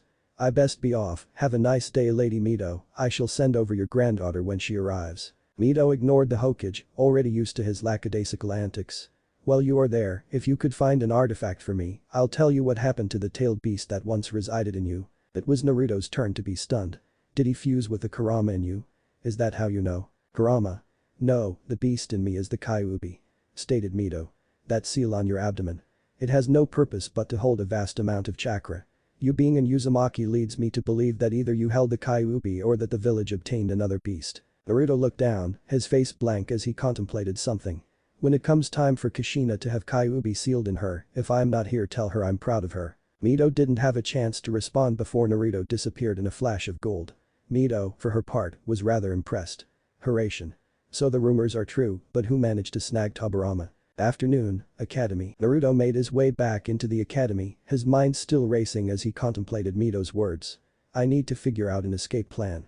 The ninja will understand a reassignment out of the village, but Kushina won't. That thought was a real downer. Mito isn't going to live forever. Manado better become friends with her soon, she's going to need someone. As Naruto walked into the entrance of the academy, he felt 12 chakra signatures on either side of the upcoming hallway charge water chakra to standard genin level. The upper class alright you little shits, payback time. Naruto strolled into the hallway and watched as the students all launched their water whips at Naruto, the jutsu seemingly moving in slow motion as Naruto smirked, he simply continued to walk forward and let the weak jutsus hit him. A cheer came from the students as their jutsus landed, but it ended as soon as the water soaked the hallway, and Naruto, aside from being soaked, was still grinning like a madman. Lightning release. Surge. The weak burst of lightning left Naruto's feet and traveled outward, shocking all the students, throwing them off of the walls and lockers. Now tell me, what are the 3 things that caused this plan to backfire? Questioned Naruto as the students all got up. When they all looked at them in confusion, Naruto just sighed and continued speaking. 1. You set a good ambush, but you didn't check the surroundings. There is nothing to absorb the water, meaning a skilled enemy could use it against you. 2. You overestimated the effectiveness of the ambush. You should have fled the second the water hit me, not dance around like a bunch of idiots. 3. You underestimated your target. I let that water hit me to teach you a lesson. If I was an enemy of my strength, I'd have killed you all before you even got the water whips off, it was too slow. After a few seconds of silence, the boy farther away from Naruto looked up. Sorry Mr. Namikaze. We won't let it happen again. Naruto simply smiled. It's fine, because it's time for reason number 4. Never try to prank the king. Naruto flashed away, just as the bell rang. Boys. Why is there water all over the floor? Academy room 114. Alright class, everyone find your seats. I have a special surprise for all of you. Stated Kina as she waited for the class to sit down. Today we had a pop quiz planned, but instead, Mr. Namikaze will be joining us for an alternative lesson. A joyous cry erupted from the students, making Kina smile. How did he get so good with kids? They all seemed to love him. Naruto walked in just on time, his chunin jacket and long sleeve over shirt missing, and his sleeveless undershirt and pants drenched as he moved to stand next to the teacher. Sorry, someone taught an entire upper class the water whip and they pranked me with it. How do you want to do this? Bent over the desk with you behind me. Thought Kina the second she saw Naruto's frame through his tight wet shirt. I guess he wasn't kidding, that uniform hides his body. Yummy. I figured the students could ask you any questions they might have, get to know someone who isn't a teacher or a parent. Alright. Started Naruto as he swept his hair back and tied his forehead protector to keep the wet hair out of his eyes, giving the class and Kina a great view of the tattoo-like seals on his arms. Who would like to ask the first question? Just about every hand in the class went up. Alright then. How about you, Tumi? A young girl in the front row stood up. Mr. Namikaze, why do you have tattoos all over your arms? These are actually seals. Each one has a different purpose. They can do a lot of stuff. The 3 on my left shoulder are chakra storage seals, the ones on my forearms hold my swords, the one on the back of my right hand is kinda like a storage scroll, and the one on my left hand is when students misbehave. Laughed Naruto evilly while scanning the crowd. What about the spiral one? On your right arm? What does that one do? That, boys and girls, is the Uzumaki clan crest. The symbol of the whirling tides, it was also their village emblem. Stated Naruto with pride. Some students looked at Kushina, who had a similar smile on her face. This tattoo is to remember those of my clan that lost their lives defending Konoha when their village was destroyed. People like my mother and Kushina-chan's family. You're in Uzumaki. But I thought your last name was Namikaze. It is. My mother was in Uzumaki, but my father was a farmer from the southern part of the country. Stated Naruto. Are you the new kid's dad? Naruto's sweat dropped. No. Manado, stand up please. The boy looked curious, but stood up anyway. Manado is from the southern fishing village of Glassport. It is possible that we are related, but I'm not his father. I'd have been your age when I had him. You can sit down now, Manado. Are you dating anyone? Asked a girl near the back, getting a giggle from the crowd. Naruto smiled and shook his head. No, I'm afraid I don't date. Next question. Naruto missed the look that crossed Kina's face. What element do you have? Asked Chaoza, getting some nods of interest from the students. My main element is wind, but I can use all 5. Stated Naruto happily, before a thought occurred. Hang on a second. Naruto flipped through 3 hand seals and all the water that had been drenching his clothes formed into a small ball before he sent it out the window, letting it splash on the ninja unfortunate enough to be walking outside the academy, drawing a shout from the victim. There was a giggle from the students before a very wet ninja appeared in the window, at Chunin Hyuga. Which one of you little Namikaze-san? It obviously wasn't from this room. Hyuga-san, I hear that Uchiha-san's class just learned the water whip. I assume you have just encountered it. Stated Naruto with a completely straight face, all the students frozen in shock. I will take it up with him when I go visit him next period, I believe I already know who is responsible. Thank you Namikaze-san, I shall go change into some dry clothes. Stated to Hyuga before he jumped from the window and fled to the Hyuga compound. It wasn't much longer that the class started cracking up, none of them having ever seen something like that before. Kina, after she managed to control herself, quieted the students. Now that Namikaze-san here has your attention, let's continue. Can you teach me how to do that water thing? I'm sorry, but I'm not your teacher. You will cover the elements and some jutsu in your last year at the academy. Stated Naruto, getting some grumbles. But, consider this your lesson for the day. In my youth, I built up my stealth, speed, planning and reflexes by pulling pranks and escaping afterwards. Now just to be clear, you will be punished if you get caught, so don't get caught. Can I prank my sister? Questioned Inoichi, gaining a smirk from Naruto and a glare from Kina. I don't advise you prank her. She seems like the type that would retaliate quickly and with vengeance. Smirked Naruto as the class snickered at their teacher's expense. Oh, real funny Namikaze. You won't be laughing when I have you moaning my where the hell did that come from? Thought Kina before she snapped out of it and spoke up. Alright class, Mr. Namikaze is a busy man, so only a few more questions before we get back to our lessons. Manado looked at Naruto and asked a question that had been on his mind since he first saw the man. Sir, how did you get those scars on your cheeks? Naruto looked out the window, gathering his thoughts. He didn't like lying to children. Before I was back in the village, when I was early on in my career, I had a great battle with a monster, one of the Biju. We lost countless men, including my mother. One of the ninja had been foolish, he broke rank and went to fight the beast himself. The line fell apart and I was forced to cover a gap that I couldn't handle. I was hit by a blast of the beast's chakra and thrown from the battlefield. When I woke up I had these scars. Some have told me that I was marked by the beast because it respected me as a warrior, others have said that they are a form of chakra burns. I think of them as a reminder to never abandon my comrades. The room was silent for a moment before Kushina raised her hand. Naruto Nai-san. What does it mean to be a ninja? My sensei once told me that when we are at our lowest point, we are open to our greatest challenges. Being a ninja isn't about having the coolest jutsu or having fun. Shinobi and Kunoichi fight each day of their life to protect the people they love and the village they fight for. You live a life that progressively gets harder until you die or you retire. Your entire career is going to drag you through the worst situations imaginable, beat you down, chew you up and spit you out.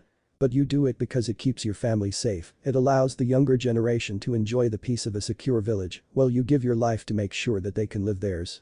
Most ninja balance it out with their loved ones, with hobbies or other coping habits. This isn't a profession that you go into because you want to travel or because you like a boy or girl and want to impress them.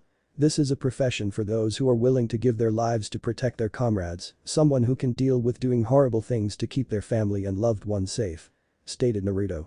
To take a kunai for the person next to you. To live in the dark so that someone may bask in the light. That is what it means to be a true shinobi. The students were all silent, most contemplating their reasons for becoming a shinobi, some contemplating if it was worth it, and two contemplating just what Naruto's life had been like. Hina stared at the man standing before her, not being able to get a read on him. Just who are you? You speak like a wise old man, act like a kid and have so much pain in your eyes. Why were you in a fight with a Biju? Why have you cut yourself off from everyone except your clansmen? Naruto stood before the fountain in the center of the ruined yuzu, his mind wandering as he looked into the water. I only have 2 days to search the village for answers. I already swept the archives, the leader's office and the Anbu complex. Naruto had somewhat surprised Sarutobi when he used the 2-day school break to request 3 days off to search yuzu. Hiruzen had told him point blank that they already had searched the village and laid the bodies to rest, but allowed him to go anyway.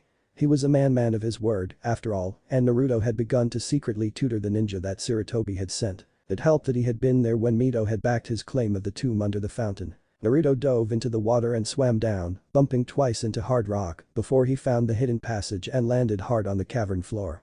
This was a lot easier the first time. He entered the main room of the cavern, finding it the same as in his time.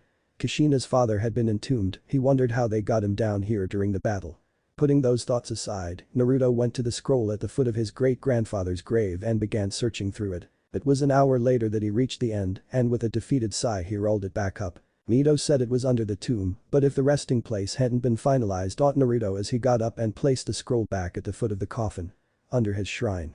But it's not a shrine, it's a coffin. Could he have had another room? Naruto looked around, this world's great room seemed to be identical to his, but he had searched that room high and low and had never found another room, or even a door. Naruto sighed and walked over to the wall, leaning against it. The entrance has been blocked since the death of Tamaki. Thought Naruto, reciting the words of Mito as he looked at the coffin, his eyes growing wider. No, could it?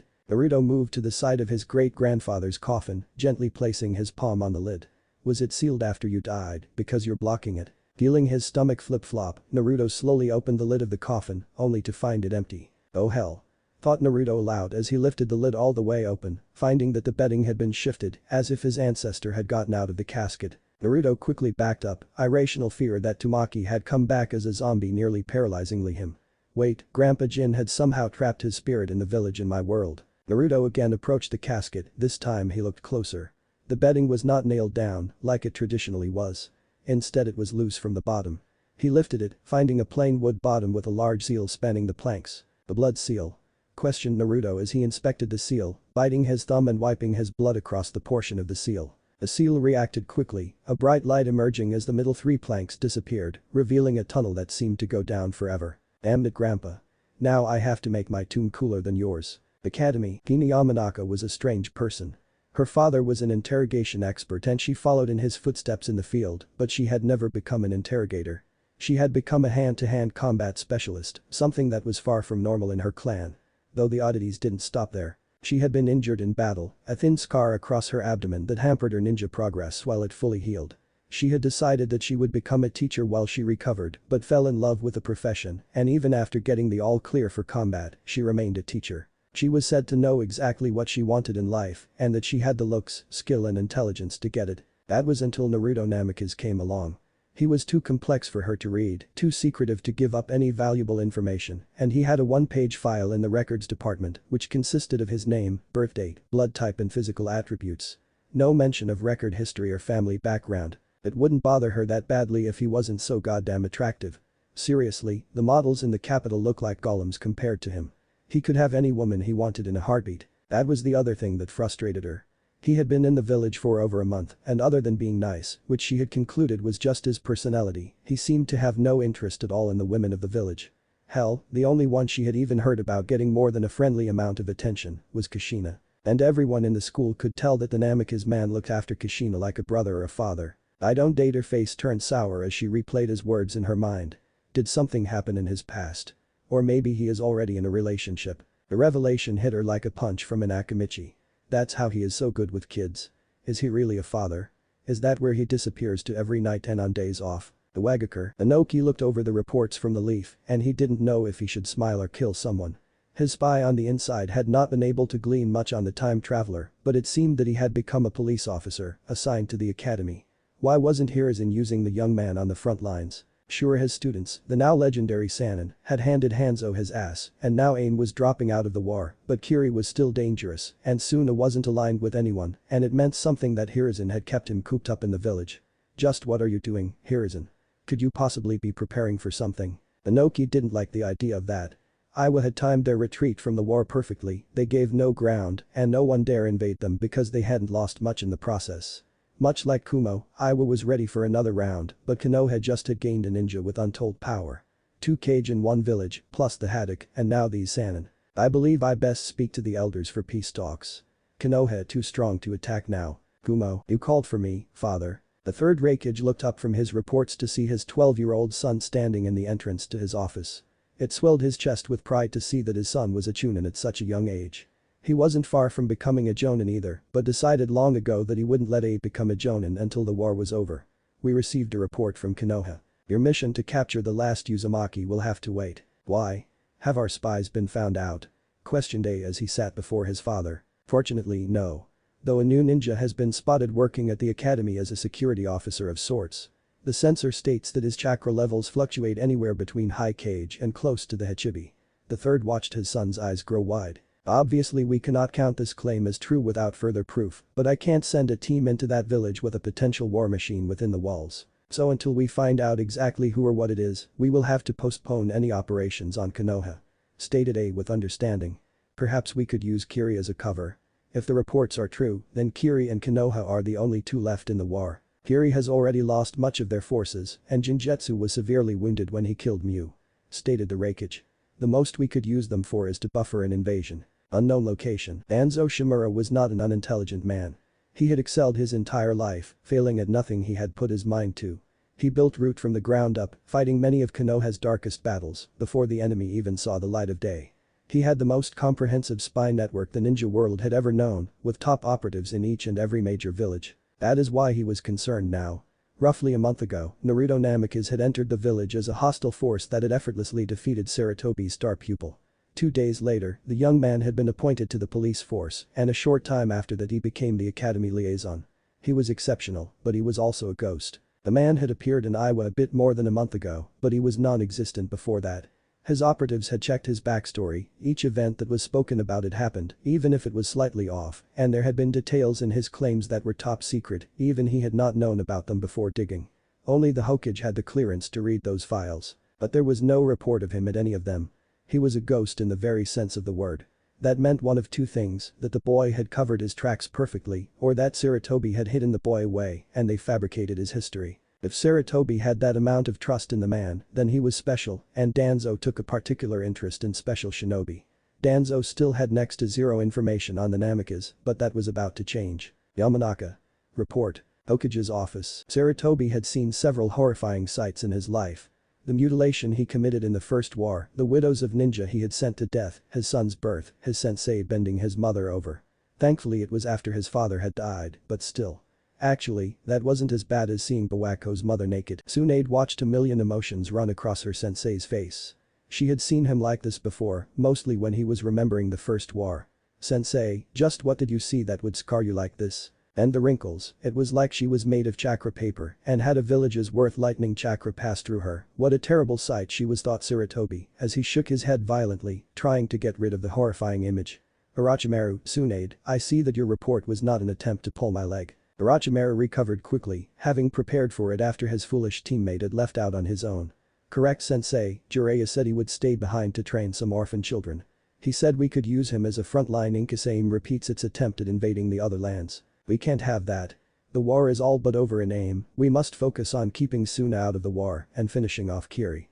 Stated Saratobi, his mind drifting to what Naruto had said before he left. If Jiraiya doesn't come back with the others, we need to go get him and bring the children back as well. Want us to go get him? There is no telling where he will be. Stated Tsunade, her sadness that he had left her masked by her anger at his apparently stupid behavior. No, not yet. I have sent Naruto on an S-rank mission. Should he return, he will go with Tsunade as an escort. I need you in the village Orochimaru. Stated Sarutobi. If he creamed us and Kumo, what could be dangerous enough that he might not come back alive? Questioned Tsunade. I'm afraid that is truly top secret. If he returns, it may become declassified. Yamanaka flower shop. Addie, can I ask you some questions?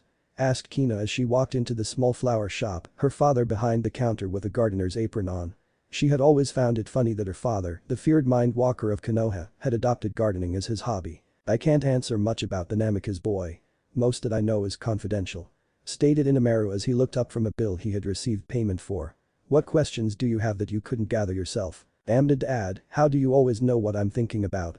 Questioned Kina as she moved to tend to some sun orchids. It's my job as a father to know what you are thinking. Now, he removed the gloves he had on and moved to the back shelves of the store. You wonder why he is so closed off. All I can tell you is that he has recently undergone an extreme shift in his life just before he returned to the village. Was it a negative shift? Other than losing his teammates? Questioned Kina, ignoring the fact that her father was reading her like a book the man had always been able to. That would depend. He has little control over a multitude of factors in his life, but at the same time he has the resources to create his own path. Stated the elder Yamanaka. If I were to guess, his past has a much stronger pull than any future that he would care to create here. That young man may be powerful, intelligent and kind, but I've seen boulders less stubborn. I'm surprised he fits so well under Kagami. You used to say that about me. Reminded the Yamanaka heir kindly. You basically named me after that saying. A more fitting name there has never been. Thought Inoichi with a quick shake of his head and a smile. If you are trying to understand the young man, you won't until he lets you. He may enjoy his time in this village, but the pull to leave is great in him. Reading his psyche reports, the fact that he is astounding with children and has an uncanny ability to attract people to him, along with the fact that he is so closed off, I'd say that he lost a part of him that he knows he can't find here. People of his type tend to develop bonds that are only breakable by death. Maybe that is why he is so protective of Kushina. Confirmed the academy teacher. He seems to put her on a pedestal above the other children. The bond between Uzumaki clansmen is not inconsequential. You can see that in the bond between Mito-sama and little Kushina. Stated Inoichi as he turned to his daughter. I warn you now, do not get between him and that girl. Whatever bond it is that they have, it's nearly unbreakable. Uzumaki look out for each other, and when an elder Uzumaki sees a younger being treated poorly, it's explosive. Naruto Namikaze is the most dangerous ninja in this village, not only from the raw power he possesses, but because only he knows how strong he is, and if I were you princess, I'd get so far on that girl's good side that you land on his. If he chooses to stay in this village, then I have no doubt that he will be not only a great ally, but a horrifying enemy. Kina contemplated her father's words carefully, attempting to make a set of plans to learn more about the enigmatic blonde Chunin. Do you think that he is good with children because he has experience, or because he had a terrible childhood? Now Anakin, if you are planning on dating that young man, then he has to have a formal dinner with his family. Teased Inoichi. Add. Uchiha District. Kagami sat in his living room, looking over a chakra training scroll that his favorite new blonde had given his as a thank you gift. It was rather simple, a variation of the water walking that was helpful to those with large chakra reserves, but in the margins were hand-scribbled notes on different ways to train one's element using the same tricks. Kagami had toyed with the idea of adopting the young teen, but he knew the elders would make a fuss. Besides, he found himself laughing at the image of Naruto treating him like a father. The young man could, without a doubt, beat him in almost every possible ninja field. A knock at the door drew Kagami's attention away from the scroll, a contemplating look running across his visage. Come in Danzo, you are welcome here. The door slid open, a slight thumping noise as whoever had been with Danzo left. Danzo strolled carefully into the house, knowing better than to think that he was perfectly safe. His teammate had always been able to read him, and Danzo didn't care for it much. Finding an empty chair, Danzo took a seat, his eye scanning Kagami's face. What exactly do you need, Danzo? Stated Kagami kindly, though Danzo knew that the Uchiha was already on to him. I'd like to know about the new academy liaison. He interests me. Stated Danzo directly, finding no point in being indirect with the only man he trusted as much as Sarutobi. I figured as much. Stated Kagami as he stashed away the scroll he has been reading. He won't join your route, Danzo. I don't want him en route. Replied Danzo, shocking the Uchiha. I want to know who he is. Naruto Namikaze. I'm sure you have read his file by now. Stated Kagami with a grin. He loved shocking Danzo, and he was sure that this would be a bombshell. I believe he is the son or grandson of Tobirama-sensei. What? Danzo nearly shouted. That's impossible, his file states that he is 17 years old. Yes, and sensei died 23 years ago, Danzo. And the only thing that states that Namikaze is 17 is a little piece of paper that was only recently declassified. Stated Kagami. Besides, I'm sure you know the rumors by now. The boy knows the Hiraishin. He is much better with it than sensei was. You have seen it? Questioned Danzo. Seen it? I felt it. He can move people at will, I was a victim. Remembered Kagami. Little bastard surprised me with it. Felt like I was going to throw up. Danzo sat in silence. If the boy knew Hiraishin, then he would be too troublesome to deal with. He would have to simply bide his time until the boy was settled in and try to get him assigned to Anbu. I know that. Look, Danzo, you can't have him. You can't tempt him with power or the Anbu lifestyle. Reminded Kagami. He's out of your hands. You seem to underestimate me, my old friend. Hokage's office. A battle of titanic proportions was raging. No, not the battle of nations, or even the eternal battle with paperwork, which has claimed countless days of each Kage's life. No, this battle was between Hiruzen Sarutobi, the legendary professor, the strongest Kage in the lands, and his newest rival, his itchy robes. The Sarutobi feverishly scratched his calf, muttering curses at his robes. I'm having new robes commissioned the second Higurashi gets back into town. I've had enough of this. Crack. Sarutobi paused, looking around to see what it was that had broken during his vigorous scratching. Hopefully it wasn't something that Bawako got me. She still hasn't let me off the hook from. On the corner of his desk, Sarutobi caught an irregular glint of light coming from the framed picture of Team 7. A sharp crack running through Jiraiya's face and ending abruptly under Tsunade's chin, almost as if it were dividing Jiraiya between Tsunade and Orochimaru. That cannot be good. The Chiha compound. Knock knock knock. Who the hell is it now? Wondered Kagami as he once again got up and moved toward the door. I swear to Madara, if it's those Leaf Scouts again. Kagami froze when he saw who it was that was at the door. What could I help you with, miss? Izushio. How long is this ladder? It feels like I've been climbing for hours. Muttered Naruto. He had waited about an hour, searching the rest of the great room for any hidden areas, but had found none. Now he wished he had just jumped down the thing, but having already found 2 traps, he was glad he hadn't. A few careful minutes later and he had reached the bottom of the tunnel, finding himself in the middle of a wide cavern. Scrolls lined every wall in the dimly lit room, the floor was a rough rock surface, chunks of loose debris from the ceiling had fallen on the ground, created small piles of dirt and rock. Finally here. Good, then we can begin. Stated a spectral figure on the farthest wall, hovering above a set of 4 glass boxes. Let's get started. I'm the spirit of Tamaki Uzumaki, and you have seriously fucked up my plans. Hey, I didn't do this. You think I want to be here? Questioned Naruto after he regained his composure. Hey, Mito had said that she wanted something of yours. I know what it is that she wants, but that can wait. Stated Tamaki as he floated toward Naruto and stood. But to answer the question you will ask next, you coming here has messed up your world's timeline. This world isn't important in my plan. What exactly is your plan? Questioned Naruto. That also isn't important. Dismisses the spirit. The answers you seek from this room are. So ask your questions. Naruto looked at the spectral figure, his mind racing as he looked over the room. What is this jutsu? The spirit cocked its jaw, looking down in sadness. This jutsu is my greatest mistake. After I lost my wife, I invented a jutsu that works to turn back time. Unfortunately, it didn't work the way I had hoped. The first attempt sent me to this world. I landed in what would be Iowa. Knowing I went back too far, I used the rock bed as a seal platform and created an avatar to watch over this world. From what I understand, this single event happened in almost every world. That seal is a homing beacon of sorts for the world's other seals. Unlike my seal, that one can only transport people to other identical seals, and if performed by a non-Uzumaki, it kills them. Uzumaki took a second or two to let the information sink in. After I returned to our world, I sealed the information here, in my crypt.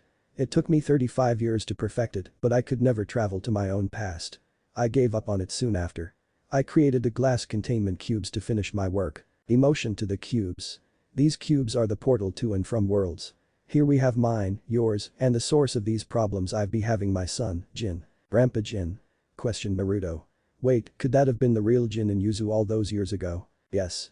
After the fall of Yuzu, Jin faked his death and came to your world through the seal formula. I haven't been able to keep good tabs on him, but about 10 years ago, the Shodaime Hokage's youngest son disappeared from this world. 5 years ago, Inoki was named the Tsuchikage. He immediately backed out of the war, right before this world's Iwa would have finished off Kiri. Tamaki said as he shook his head. I believe Jin is trying to rebuild the Uzumaki of your timeline by shaping the world events there. Why wouldn't he do it in this world? He survived, he could have rounded up the survivors and rebuilt. Stated Naruto, his mind ablaze with questions. Because the Uchiha still exist in this world. In yours, they do not. Stated Tamaki. He blames the Uchiha for the fall. In this world, an Uchiha team failed to bring word to Konoha in time. Naruto contemplated his great-grandfather's words. How exactly does he plan on rebuilding the Uzumaki? Nagato is gone, Mom is gone, the only prominent Uzumaki left are me and Gaara. Tamaki sat quietly, his eyes dark. I believe he plans on using Madara Uchiha's Rinnegan to cast the Uchiha's ultimate jutsu. The Infinite Tsukiyomi is a worldwide Jinjutsu that Jin wants to program it to force the remaining Uzumaki out of hiding and rebuild the Uzumaki with him as king. How does my coming here change anything then? The masked man, the one that enacted the jutsu, he was the one that was supposed to cast that Infinite Tsukiyomi. He died sending you here. I am the avatar of the Tamaki of your world. The Madara that Jin has with him is not the Madara that you met with the Senjus and I, stated Tamaki, sending a chill up Naruto's spine. That Madara is the avatar of the Madara of this world. Your Madara is still at large. Then I need to get back. If there are two Madaras, then I need to be there. Stated Naruto, his mind made up. That's not exactly possible. What? You see, you are not Naruto. You are his avatar, his clone if you will. You can only die or stay here, you won't survive being taken back to your world. Stated Tamaki apologetically. That is why you do not have your Rinnegan, and that is why Kurama did not come with you. How does this avatar work? Questioned Naruto angrily. This body works like a normal body, I eat, I pee, I shit, I can get, never mind that. There are no clones that can do that. When you got sent back, you took over a body and it was altered by your physical chakra to become a carbon copy of your actual body, right down to the seals. But like I said, anything that wasn't part of your natural being was left out. Do not worry, Kurama is still sealed in your natural body. Stated Tamaki. You are technically you, but your mind is just a clone. Once I clear your glass box, you will reconnect with your body and your world. So you're saying that I will merge with my natural self. But you said this body can't leave here. If you choose to live, you will link with your old body, allowing the real you to return. No memories will be shared, and once one dies, the other will as well. Stated Tamaki. However, if you choose to sacrifice this body and your existence in this world, then your experiences will transfer as well. Can you inform my real self about Jin and Madara? Questioned Naruto. No. I can only bring your spirit back to your world. As an avatar myself, I will die the second I fully leave this world. Tamaki informed Naruto. We only have one shot. The choice is up to you. No matter what, my existence will end. Is there any way to inform my other self and break the link? Stated Naruto. Tamaki narrowed his eyes. You wish to stay in this world? Naruto hung his head. If it's possible. I like the life I built here. You said it yourself, if I want my actual self to have all the information, I'd die anyways. If you wish, but without the link, there is no telling how long your avatar will last. It's the reason I haven't broken Jin's glass box. Stated Tamaki. It could be minutes, it could be years. But the most that body will last is to the day you got sent back in your time. Then I'd like to do that. Stated Naruto. Has anyone ever told you that you were smart? Questioned Tamaki. Yes. They lied. Get ready, this is going to really hurt the both of us. Konoha, Hokage's office. Danzo was not ready for this sight. In fact, it had been the last thing that he would have thought he would see Hiruzen Sarutobi doing. He laid on the brand new couch in his office, staring at the ceiling, eating pancakes. You would like a pancake, wouldn't you? Did you smell them from the Anbu building? No, I am here to ask about a ninja I have been hearing rumors about. Stated Danzo as he watched his eccentric ex-teammate somehow manage to take the last pancake, roll it into a funnel and the remaining syrup from the plate into the pancake funnel and into his mouth. How do you not gain weight? Sarutobi sat up, eating the pancake like a burrito. I exercise daily. Hiruzen, last week I watched you eat a roasted chicken. Danzo reminded. By yourself. I eat when I am lost in thought. You know that, Danzo. Would you rather I start smoking? Stated Sarutobi as he sat back behind his desk. Now, I assume you are coming to ask about Namikaze. You are correct. Confirmed Danzo. I'd like to know where he was before he started his time at the academy. In an orphanage outside of Glassport. Stated Sarutobi as if it was the easiest answer in the world. If you were unable to dig up the history of a 7-year-old boy, I'm afraid that you are failing, my old friend. Danzo took a few seconds to understand what Sarutobi had said. No, you fool. The liaison, not the boy. Ah yes, Naruto. Dismissed Hiruzen with a small smirk. What questions do you have about him? Let's start with exactly how powerful the boy is. Stated Danzo. I hear rumors that he defeated you students rather easily. I can tell you that rumor is incorrect. stated Saratobi with confidence. Danzo's eyebrow cocked at this. Orochimaru himself had told Danzo. Saratobi was lying to him. He destroyed my students, along with Haddock. Then why are you not using that man on the front lines? He's a war machine. I have an agreement with him. As of now, he watches the academy. Secretly, he is training several select ninja that have been struggling with improvement. Stated Saratobi, piquing Danzo's interest. No, you cannot have their names, and no, you may not suggest any new candidates for training. And why is that? Questioned Danzo. As of right now, he is on an S-rank mission, one which he most likely will not come back from. Informed the elder Saratobi, seemingly shocking Danzo.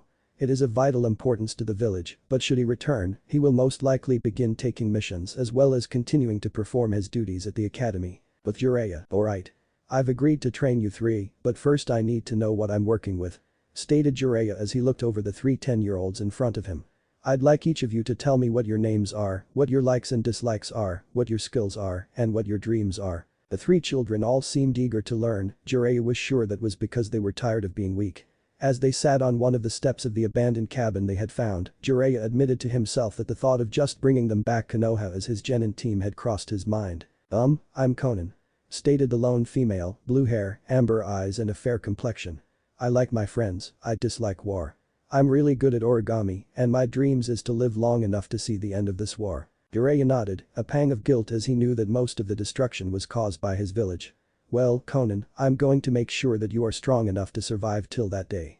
It is also my dream to end this war. I'm Yahiko. Stated the next one enthusiastically. I like Omegakure, though I dislike what it has become. I like my friends and I dislike Hanzo. I'm really good at using my hands, before my dad died he taught me how to build things.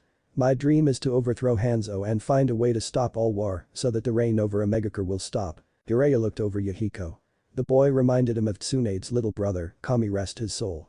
But one thing was for sure, Yahiko was the leader of this little group. Kid, I've known a lot of people like you. Hopefully that dream can come true, because once again, I support that dream. I'm Nagato. Stated the smallest of them, a pale boy with long red hair and dark violet eyes. I like my friends. I dislike war. I'm not good at much. My dream is to find my family. My mom used to say that there was a lot of us out in the world. Maybe in Uzumaki. The boy doesn't really act like one, but that hair is pretty much a dead giveaway.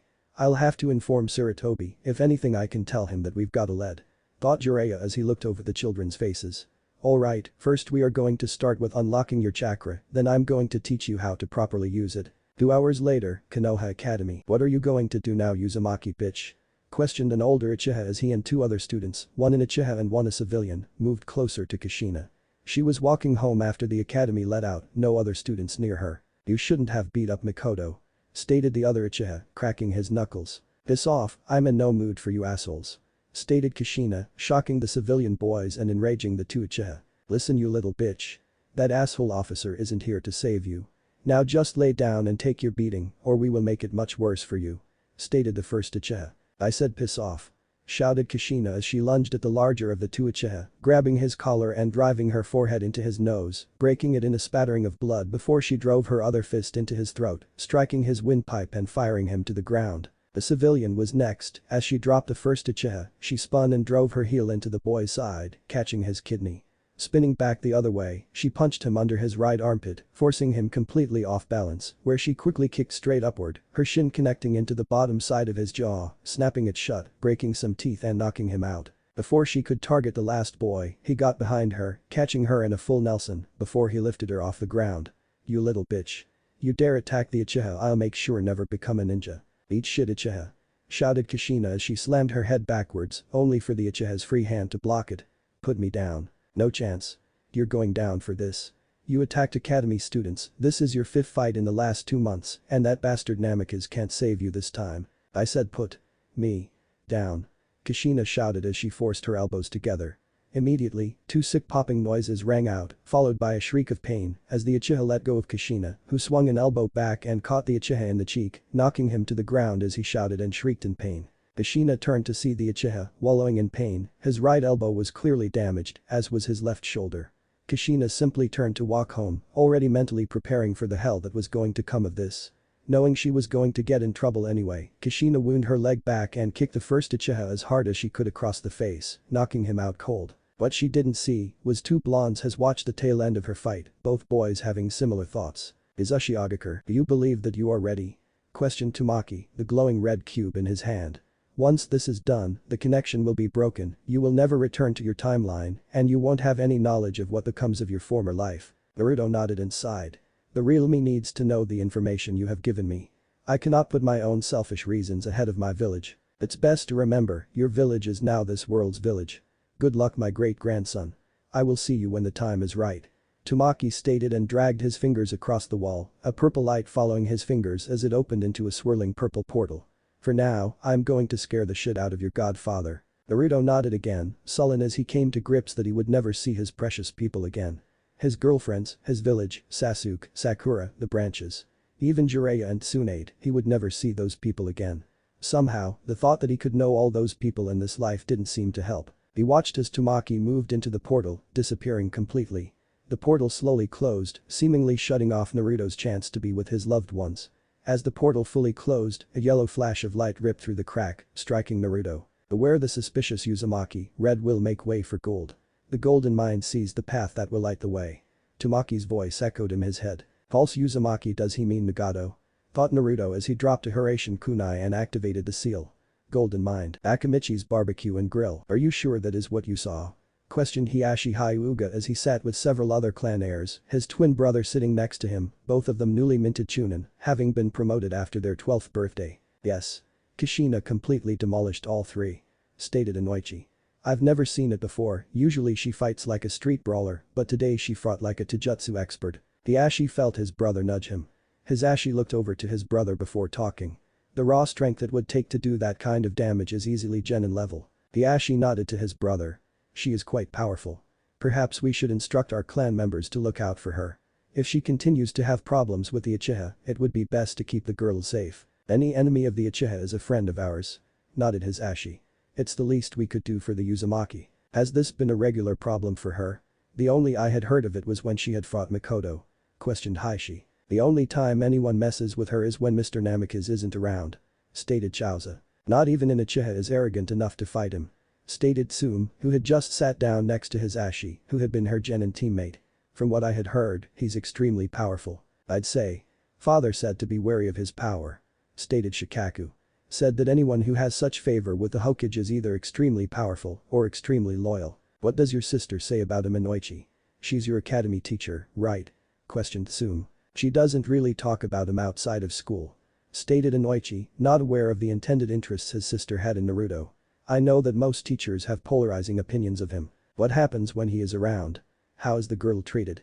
Questioned Hiashi. Well, she is more calm when he is around and she is less quick to the beatings. Stated Chaoza. Like I said, no one really picks at her when Mr. Namikaze is around. Perhaps I'll look into this further. Stated Tsume. After all, it's been a while since I saw your sister, Inoichi, I'll have to see how she's doing. Hokage's office. Sarutobi perked up as a familiar face popped up in front of his desk. Namikaze. I had not expect you back. Stated Hiruzen, his eyes roaming the young man. I assume you returning this soon means you have found something. Naruto once again nodded solemnly. I am yours to command, Lord Hokage. Hiruzen's eyes flashed with understanding before he leaned back in his chair. I'm honestly sorry. Would you like to retain your current assignment? I believe the Kushina will need you sooner than later. Hi, sir. Stated Naruto. Good, but for now I have an assignment for you. Stated the Sandaime as he set up a silencing seal around the room. Jiraiya has discovered an Uzumaki by the name Nagato. Naruto perked up immediately. Konan and Yuhiko. The Sarutobi nodded. Yes. I assume these are the orphans you had informed me about. You are to go with Tsunade and retrieve Jiraiya and the orphans. Namikaze. Namikaze, a moment. Naruto nearly shuddered, that voice didn't bring back the best memories. He paused his step and turned backwards, his eyes catching the yellow eyes of Orochimaru. Interesting, none of the vileness they held in my time. Thank you for stopping. Stated Orochimaru as he caught up with the blonde. What is it you believe I can do for you? Questioned Naruto. Orochimaru, well slightly off-put, grinned. It's quite nice to know that you don't mince words. I was wondering if we had anything to gain from training together. No, you would. Stated Naruto, drawing a confused and off-put look from Orochimaru. I'm faster than you, stronger than you, more powerful. More experienced than you can possibly imagine. I've fought more horrifying opponents than you could dream. I gain nothing from training with you. It is you who would have everything to gain by training with me. Rage flashed in Orochimaru's eyes. I am a jonin, Namikaze. It would not be wise to pass an opportunity to work with those above you. Naruto smiled and laughed. Poor Orochimaru. You should listen to your friend Jiraiya. I'm more powerful than anyone in this village, that includes you. Maybe one day you will catch me. Naruto began walking away, feeling the rage building in the snake summoner behind him. Learn all you can from Jiraiya and Tsunade. You will find Jiraiya a good substitute for me. Only then will I train with you. That gave Orochimaru pause. Perhaps together we would match him. We barely defeated Hanzo. I must speak with Tsunade. Academy. Kushina sat alone, waiting outside the liaison office. Usually that would bring her joy to the young girl, as her brother-father figure was the usual inhabitant of the office. However, Naruto was not at the academy today. Instead of her favorite blonde, an Uchiha sat in his office. Uzumaki. Is everything alright? Came the surprisingly soft voice of said Uchiha. You weren't sent down this time, were you? Kushina's shoulders twitched, conflicted as to slump her per cup. No sir, I both Sensei and Namikaze-sama are gone today. The Uchiha nodded. Naruto had visited him before he left on his mission and had asked him to watch over the brat. You don't feel safe. Kushina flinched. She didn't like being called weak, but this Uchiha wasn't wrong either. She turned a defiant eye to the Uchiha. I'm not weak. You know, you helped my clan quite a bit. Stated the Uchiha as he knelt down before the girl, her eyes meeting his in confusion. My clan has always had a bit of arrogance. The only ones who don't seem to have the trait are my mother and Kagami-sama. When you and Mikoto fought, it showed that the Uchiha were not invincible. It's a lesson that may one day save a life. You talk like Naruto-sama. Kushina did her best to suppress a giggle. The Uchiha decided to take it as a compliment and stood up. If you would like, you can help me with paperwork today. After all, you have missed most of your classes, sitting on that bench. Kushina slowly nodded and followed the Chunin into the room. So this is Kushina. Namikaze was right, worry, she may have tough skin, but even she needs some support. Thought the man as he sat down and motioned Kushina to do the same. Have a seat Uzumaki, you sort these by date. Yes sir. Yugaku, my name is Yugaku. Send you a state. Mito couldn't believe her eyes. She held a photograph from before the fall of Yuzu. A tear dripped down her face as she looked it over. She was a young woman when this picture was taken, just days before she was wedded to Hashirama. Her cousin Jin next to her, so much younger than her. She was 20 at the time that picture was taken, Jin had just turned 7. Behind them stood Tamaki, her uncle and then clan head. Thank you very much for this. It was my favorite picture growing up. Wound out Mito as she kept herself from weeping at the loss of her entire family, minus Tsunade and Kushina. And now Naruto. He said that this is what you would want. Stated Naruto, sitting across from her in the garden. There was also this scroll, I believe it best that it go to Kushina. Mito cleared her eyes and her mind before looking at the man across from her. Does anyone see how much he looks like Tobirama? I must believe that young Manado be of relation to him. So you are stuck in this world now, yes? Yes. I've already planned on increasing Konoha's strength and planning accordingly. Stated Naruto. And I have a question about you sealing the fox into Kushina. Now, usually, it is the mother that worries for the son. She joked, having figured out that Kushina ends up being Naruto's mother in his timeline. Naruto grins. I never knew her in my time. Do you find it odd seeing so many strange and familiar faces? Asked Mito, finding the boy amusing and fascinating. When I was elected Hokage, I used shadow clones to read every available page in the Shinobi archives. In a sense, I am aware of most of the village, except those who did not exist in my timeline. Informed Naruto, enjoying the odd conversation. It's like being absorbed into a book that you have read before. You know most of the characters, and you have seen how some evolve and develop, but the second you enter, things begin to change. Then tell me, Pagemaster, do you see anyone who catches your eye? After all, a young powerful man like you often attracts suitors. Stated Mito with measurable mirth. Naruto's face morphed into an odd mix of happiness and sorrow. I know in my mind that I will never see the ones I loved again.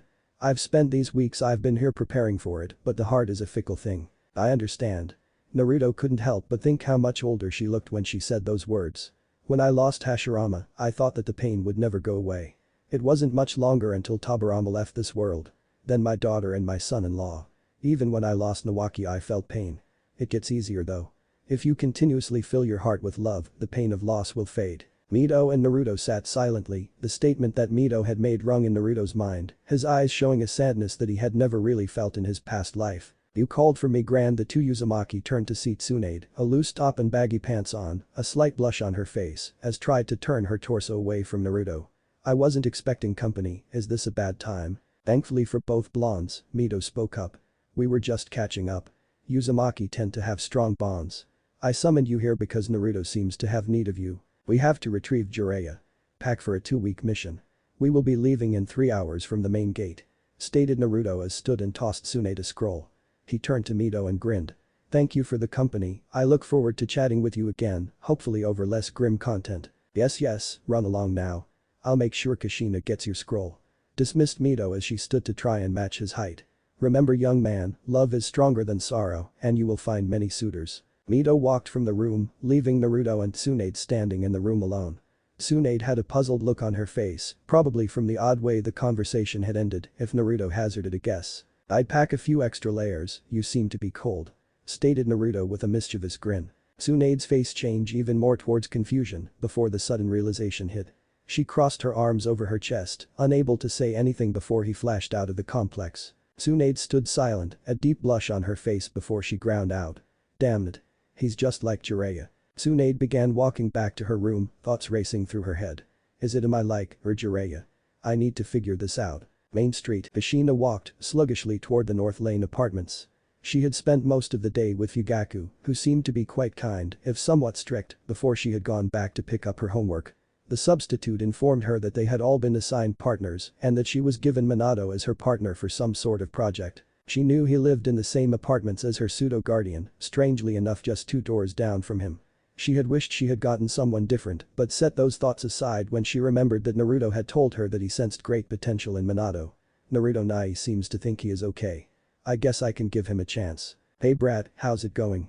Naruto. Kushina spun around and launched at the sound of his voice, grabbing onto shoulders of the blonde man.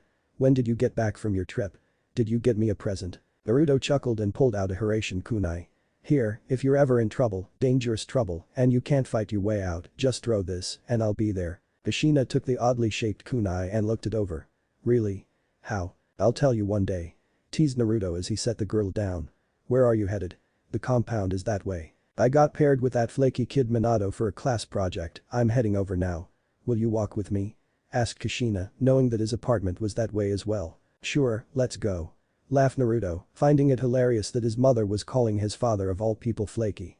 I suppose though, she isn't my mother, and he isn't my father. Tsunade isn't exactly a botchan anymore, I see why Jiraiya tried to fuck her for all those years. As both Uzumaki strolled away, lost in thought, another blonde was watching from the rooftops. It never ceases to amaze me how good he is with children. Thought the busty Yamanaka as her 2 favorite people from the academy walked down the street. I'm going to find out why he is so good with kids, and if I can, I'm going to go to town on him, but I guess I can let Kushina have him for a little while. There is someone I have to talk with first. Main gates, 2 hours later. I'm surprised you're here already, looking to clobber me? Questioned Naruto, silently hoping that she hasn't developed her violent streak yet. Tsunade looked him over, doing her best not to stare at the man that approached her. Instead of his standard Konoha uniform, the blonde wore baggy Anbu pants, a form-fitting black tank top, and an odd sleeveless jacket that was black on the inside and a deep blue on the outside. That is what you are wearing? This mission is air rank. That outfit offers you no protection. And I already had confusing feelings about him. Naruto raised an eyebrow before remembering that she was never at the training sessions he held with Jiraiya, Kumo and a few others. The uniform is too bulky for my fighting style, restricts me too much. I see. Stated Tsunade as her eyes wandered south. Jiraiya said he would hide out at the base of the mountains near the battlefield. It will take 4 days to get there at Jonin pace. Naruto nodded as he moved past her and toward the gate. Then let's move. Naruto felt a hand wrap around his shoulder and turn him back, a pair of lips impacting his. Oh my lord, I'm kissing Tsunade. Why? Naruto pushed Tsunade away softly, separating them, before he continued walking toward the gates, leaving a confused Tsunade and several shocked people around the gate. Bird headquarters, Anakin. Here to see your cousin. Taunted Danzo as he watched a young Chunin walk into his offices. Kina hated coming here. She considered Root to be too militaristic and brutal in their training and mission records. Her cousin Fu had completed his training the year before and had cut off the Yamanaka clan. I want everything you have on both Namakas. Insolent woman, why do you think you can order me around? Questioned Danzo as he stood. Because I'm your daughter's teacher, I can ruin her career in an instant. And Hokage-sama is already suspicious of your involvement in the academy. Stated the busty Yamanaka. If you want me to keep him off your trail at the academy, you will grant me this favor. Danzo's eyes narrowed. And what favor do I gain in return? Your daughter placed with the jonin of your choice after graduation. I believe she would do well with Tsunade or Orochimaru. Replied the Yamanaka. Very well. But I caution you, Saratobi has kept his record sealed as well as possible. Even my records are inconclusive. Kina nodded and accepted the documents that were presented moments later. Thank you, sensei. I'll await your choice of instructor once they decide the Jonin roster. Konoha's forest, Tsunade. She flinched. They had been running for a good hour when he finally spoke up. Yes. Why did you kiss me? He asked honestly. Naruto had had a small crush on the old version of Tsunade, but more along the lines of adoration for her strength and independence. This Tsunade though he promised himself that Jiraiya wouldn't suffer this time. Tsunade was hesitant with her answer. Not only was she struggling with her feelings, but with how to explain them. That day, at the hot springs with you and the idiot. I heard what you told him, all of it. I didn't have any strong feeling for him before then, but during our last deployment, I started to. I'm almost sure I'm falling in love, but I don't know if I'm falling for the idiot or falling for your words. Naruto nodded, prompting her to continue, betraying no emotions. I need to know. Before I see Jiraiya again, I need to know that it really is him that I'm falling in love with. You two are so alike, and I can't tell anymore. She burst out, unable to stop the words that plagued her mind. Before she knew it, she was pinned to a tree, his body pressing into her chest as he kissed her neck tenderly. Do you know now? Do you feel love or lust? I don't know. Please, oh, Konoha. Kina sat into the library of her clan's compound, her eyes scanning over the pamphlet of information she had gotten from Danzo. The more she read, the more confused she was. It appeared that the rumors were true, he had bested the 3rd Hokage's students, as well as the Kumo Haddock in a fight. Danzo had him ranked at cage level strength, a fact that bothered her greatly. He was far too great an asset to keep in the village, unless an attack on the village was expected, but then why keep him at the academy? She found her answer a few pages later, he requested to stay at the academy on a permanent basis. Odd. Odder still was his assigned schedule. He was assigned from 6 am to noon, the hour that lunch happened, then he was technically free to go. But he almost always stayed late. And the DNA profile was another dead end. Half Uzumaki, the other mostly Namikaze with a few errant markers, with the Namikaze traits coming from his father. No known matches in the villager archives. Exactly how he had described himself. She decided to look into Manado next. The boy was almost unfeasibly intelligent and learned quicker than anyone else in the class. The boy must have come from a serious ninja heritage. But his report was just what she had been told by Naruto. Father was a farmer shinobi who had passed during a raid on his village, mother died at sea. No known DNA matches, but the report stated Senju relations. Manado Namikaze shares several markers of the Senju clan, roughly 25% of his markers coincide with the Senju clan, while the rest is fit to form with the Namikaze. That could explain his shinobi traits, Senju often excelled. A quick glance over his marker readout froze her in her tracks. What? The same errant markers? In this report they are listed as Senju. Kina lined up the 2 DNA readouts before it hit her like a ton of bricks. All of the markers listed as Namikaze in Naruto's files match to Manado's. That can't be right, a perfect match. Maybe they are half-brothers. The same errant Senju markers, the same telltale Namikaze markers. Manado doesn't have any Uzumaki in his blood, so Naruto's mother would have been Uzumaki, like he said, and Manado's matches his fisherman mother. But he said they have no direct relation, does he not know? His files indicate that his father isn't a prominent figure in his life, maybe the father left his mother on her own, she was a shinobi after all.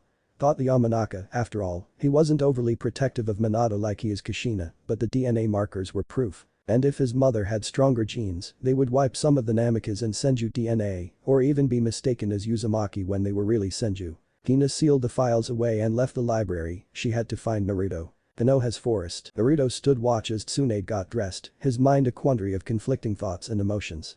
I just had sex with Tsunade in the woods, and it was great. But it didn't feel like love, just lust. Mei, Tamari, Yujito, I loved them all so much. The only one that reminds me of them is Kushina's teacher. Strong, smart, beautiful, huge. What makes Kina different from Tsunade? Why do I find myself thinking of her, even after I just did the nasty with someone just like her? Naruto. The Namikaze turned his head, seeing that Tsunade was fully dressed and cleaned off, he turned to her. Do you have your answer now? Tsunade smiled and walked up to her fellow blonde. It's the idiot that I'm falling in love with, I didn't feel anything other than lust and pleasure. Naruto smiled back. Good. Then you belong with him, just like I thought. Now it's my turn for a question. Stated Tsunade as they began moving toward Jiraiya's probable location. You have obviously had sex before, and you seem to know more about love than anyone your age should. And? Questioned Naruto, never taking his eyes off the road. He had to admit, the age thing was pissing him off. Everyone seemed to think that age defined the man in this timeline. Why don't you date? We just had sex, it's obvious that you have probably had it before, a lot of it, and you don't seem to be the type to cheat if you were in a relationship.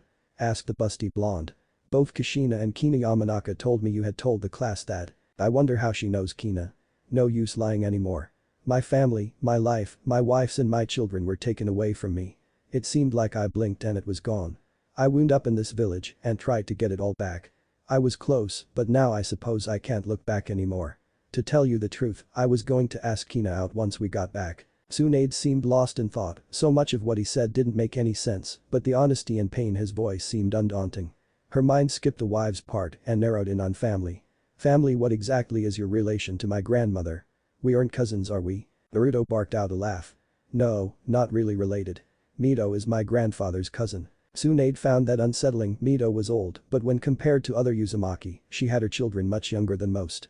While most wait until around 50, Mito had her mother at 23. She only had one cousin known to Tsunade, the last clan leader, Jin, and Jin only had one child, Kushina. I didn't know Jin had another daughter. I can see why you are so protective of Kushina now, if she's your aunt. Grandpa Jin didn't have another child. Tsunade stopped, her eyes boring into Naruto's back. That makes no sense. That would make Kushina. Naruto turned, his eyes golden with square pupils, outlined with deep orange pigment. I'm only telling you this because I know I can trust you. If you betray my trust and any living soul finds this out from you, I'll kill you and everyone you tell. -5 days later, Naruto looked over the 3 teens under Jiraiya's care, finding they all had a great potential to them. Konan of course would become a great paper user, obvious now that she was the origami using clan that died out earlier in the war. Nagato, he didn't have the Rinnegan. That wasn't a huge surprise to Naruto, depending on when Jin took this time's Madara away, he wouldn't have transferred his eyes. The biggest surprise was Yuhiko. Naruto could literally feel that the boy was able to sense and harness natural chakra, though not on a level that could achieve sage mode. Naruto wondered if the boy was from that clan. Him and Tsunade had made it to the small town the house was near 2 days ago, an odd yet relaxed silence around the two as they traveled, with Tsunade asking question after question, most of which he didn't answer. It had taken a bit of convincing, but Jiraiya agreed to come back and bring the children when Naruto said he would help train them until he got a genin team. The reason that Naruto was looking over the children and not Tsunade and Jiraiya was because those two were in the house discussing their feelings for each other. Just like they had the night before. For several hours. I have to get some tips from him. I couldn't make her scream like that, then again, I did hold back, thought Naruto whimsically. Seriously, Jiraiya had this kind of prowess when he was this young. He must have been a god in Naruto's timeline. The hours-long sex romps left Naruto with the best chance to get these 3 powerhouses on his side. So Jiraiya had been training you 3? Asked Naruto as he smiled at the 3 teens. They all hovered around 12 to 13. Yes, sir. He said that he would be taking us to his home. Stated Nagato, a slightly sad tone in his voice. This made Naruto raised an eyebrow. In my time, Jiraiya left them this house. When he left we came to escort him back. Jiraiya is extremely important to the village and we can't afford to have him training you out here. So he won't be around to train us then. Stated Konan. The girl had a bit of an attitude even as a teenager. Not all the time, but most of it. Stated Naruto, confusing the teens. Jiraiya will most likely become your Jonin sensei. You will be assigned under him. You'll train, take missions, that sort of thing. Nagato was the first to understand. You mean we will become Konoha shinobi? Yep. Stated Naruto, though the 3 teens seemed to have mixed feelings about that news. Look, I know you want to bring peace to AIM, but until Hanzo becomes an ally, you won't stop him. Even if you kill him, some new group will take over. The reign over Kiri will only stop when AIM is at peace. The teens seemed awed by the blonde's short speech, as if he had been reading their minds. Now, we are going to pack up, eat dinner and head out in the morning. -12 hours later, Naruto walked at the back of the group, his eyes studied the 3 teens in front of him. They would end up much different than his time. Without the Rinnegan, Nagato won't be as powerful, but maybe more versatile. He was sure Konan could become just as strong, although from Nagato's memories, it was Yuhiko's death that caused her to bury herself in training. And then there was Yuhiko. The more he was around the teen, the more convinced he was the teen was from the same clan that the curse seal originated from, but the boy didn't seem to have the schizophrenic tendencies he had seen in the other members. His eyes grew big as he felt a Hiraishin point go off. He only left them with Kushina and Mito, and that meant one of them was in huge danger. Quick, no time to explain, everyone grab onto me and brace yourselves. Commanded the blonde, his eyes serious and his chakra raising. The 2 sannin and the children quickly complied before they disappeared in a yellow flash. Duration point. Naruto's eyes flashed to Manado, who was face down behind Kushina, who was staring at Naruto with joy before she dropped to a knee. Jiraiya and Tsunade were already in battle stances, ready to protect the 3 teens, but they were not ready for what they saw. 25 ninjas, wearing Kumo headbands and red sashes, stood on the other side of Naruto. Before anyone could blink, the air and ground around Naruto exploded, rocketing rocks and dirt everywhere. His chakra was more than anyone present had ever witnessed, not even the Sannin Raikage and Hokage, compared to the brutal, oppressive malice and hate that rolled off the blonde. Tsunade, get the kids out of here. Manado's pulse is starting to weaken, and this is no place for Kushina. Jiraiya, fall back with your squad. This is going to get messy. Stated Naruto, not waiting for confirmation before he turned to two men he recognized. The two men, both his peers in his time, stood tall and proud. It was the younger one that spoke first. I have no idea how you got here so fast, but the redeeted girl is my mission, I'm to bring her to Kumo. Shut the fuck up, eh? I'm in no mood for you, and I'd rather not kill the Raikage's son today. Stated Naruto as he felt Tsunade leave with the children. If you know his name, then you know this is the Kinkaku force. The same force that took down your Nidame. It would be best to get out of the way, Chunin. Stated Blue B, his eyes flashing dangerously. Naruto had never fought the man, as he died well before his time, but the B of his time had told him that he was strong and intensely battle-smart. Ah, you think I'm scared of you fools. Why? I'm faster than A, stronger than the Hibachi, and more powerful than your whole little squad put together. Stated Naruto as his eyes shifted from blue to gold. I've had enough of this, kill him and get the girl. Stated A. Only for the blonde to slam his hands to the ground and a wall of earth, half a mile wide and 20 or so feet tall, to erupt before them. Naruto stood atop the wall, looking down impassively. You attempted to not only take a citizen of Konoha, but abduct a member of the royal Senju and Uzumaki family. You have 10 seconds to leave my sight. Most of the newer members of the group were frozen in terror. This Chunin, who none of them recognized, just created the largest earth wall they could imagine. However, I had other thoughts. He is obviously an earth user. He cannot stand against outlighting attacks. However, before anyone could respond, the blonde finished his last hand sign. Sage Art. Ultimate Fire Annihilation. The white-hot fire that escaped the blonde's mouth covered the landscape, dwarfing the wall as it turned everything it touched to ash. Not even the cries of the fallen could be heard over the roar of the mushroom cloud that erupted towards the sky. The wall had protected Jiraiya and his team, though the heat that they felt was enough to give them slight burns. The wall itself was turned to stone, instantly petrified by the horrifying heat the blonde created. Jiraiya hoped that Tsunade had made it far enough away that she got the children out of the shock wave that came over the wall. Naruto stood still at the top, unmoving as he charged more nature chakra and waited. I should have survived, and the Jinchuriki wouldn't be bothered much. It was a few minutes later when the smoke cleared. The fire had burned so hot and rapidly that it put itself out before it spread, a literal flash fire. The only things remaining in the large, now open area, was 3 Kumo shinobi. They had activated the lightning armor, which must have staved off most of the damage, though he was obviously injured. Blue Beast stood tall, a water wall around him, and a stage 1 Jinchuriki cloak. The final man standing was not someone Naruto recognized, but had hid underground. As the 3 men looked around, Naruto disappeared. Unannounced to them, he had grabbed Jiraiya and the teens and took them to Tsunade before they all began moving back toward the village. It was nearly half an hour later that the 3 remaining Kumo ninja recovered and began their trek back home. Obviously, they didn't really know how to explain their failure to A's father. But one thing was for sure, the legend of Naruto Namikaze started this day, and the scarred landscape was proof of his power. Are we just going to sit here and pretend he didn't just do that? Questioned Tsunade as she walked alongside her teammate. Well, her boyfriend now. That would be hard to explain to Sensei and Orochimaru. Naruto was at the back of the group, chatting with Yahiko and making the other children laugh. Kushina was trying to climb up Naruto, and Manado was watching Kushina. What do you want me to say? Hey, saw you have godlike power, what the hell is that about? Asked Jiraiya, his tone joking. Honestly, he has always scared me, sage mode alone if frightening, but the chakra that was left in the air by that jutsu, that's more chakra than I even have. Tsunade turned back to the road and dropped the conversation. Who is this guy? He shows up out of the blue, defeats us with ease, Sensei and Grandma trust him completely, he fucked me in the woods, second best I've ever had. Jiraiya got lucky on that one. I never imagined my idiot teammate would be so damn good. Where was I? Oh, right. Out of the blue, trust, powerful, way too powerful. He didn't even use ninjutsu against us. I can see why now. I wonder what else he is hiding. Jiraiya's thought process was slightly different. Tsunade's tits, her ass, that thing she does with her tongue, Naruto insanely powerful, her beautiful face, damn I'm lucky, squirrel is that Orochimaru. Jiraiya and Tsunade came to a stop as their teammate and about a dozen jonin and a platoon of chunin rushed toward them. Tsunade, Jiraiya, Namikaze, great. The sensors detected a massive usage of chakra 6 miles that way, they figure anywhere from 15 to 20 jonin. Explained Orochimaru, even his calm eyes and voice showed that he was somewhat rattled. That was me.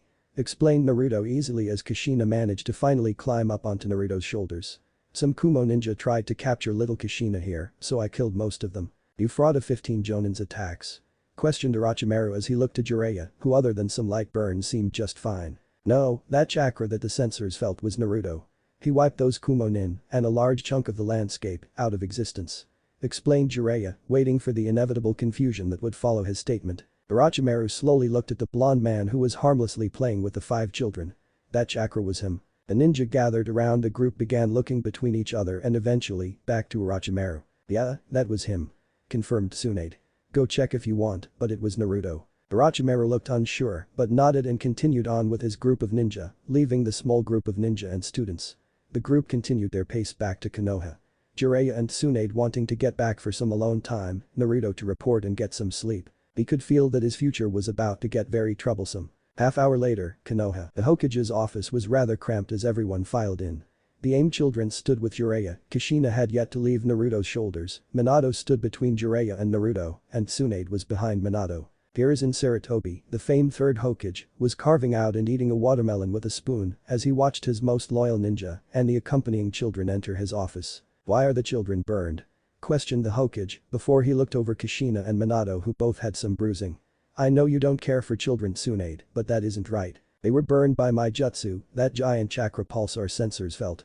Other than that, Kushina here and Manado were out in the middle of the forest with a group of Kumo nin. I should have figured that this would happen when I was away.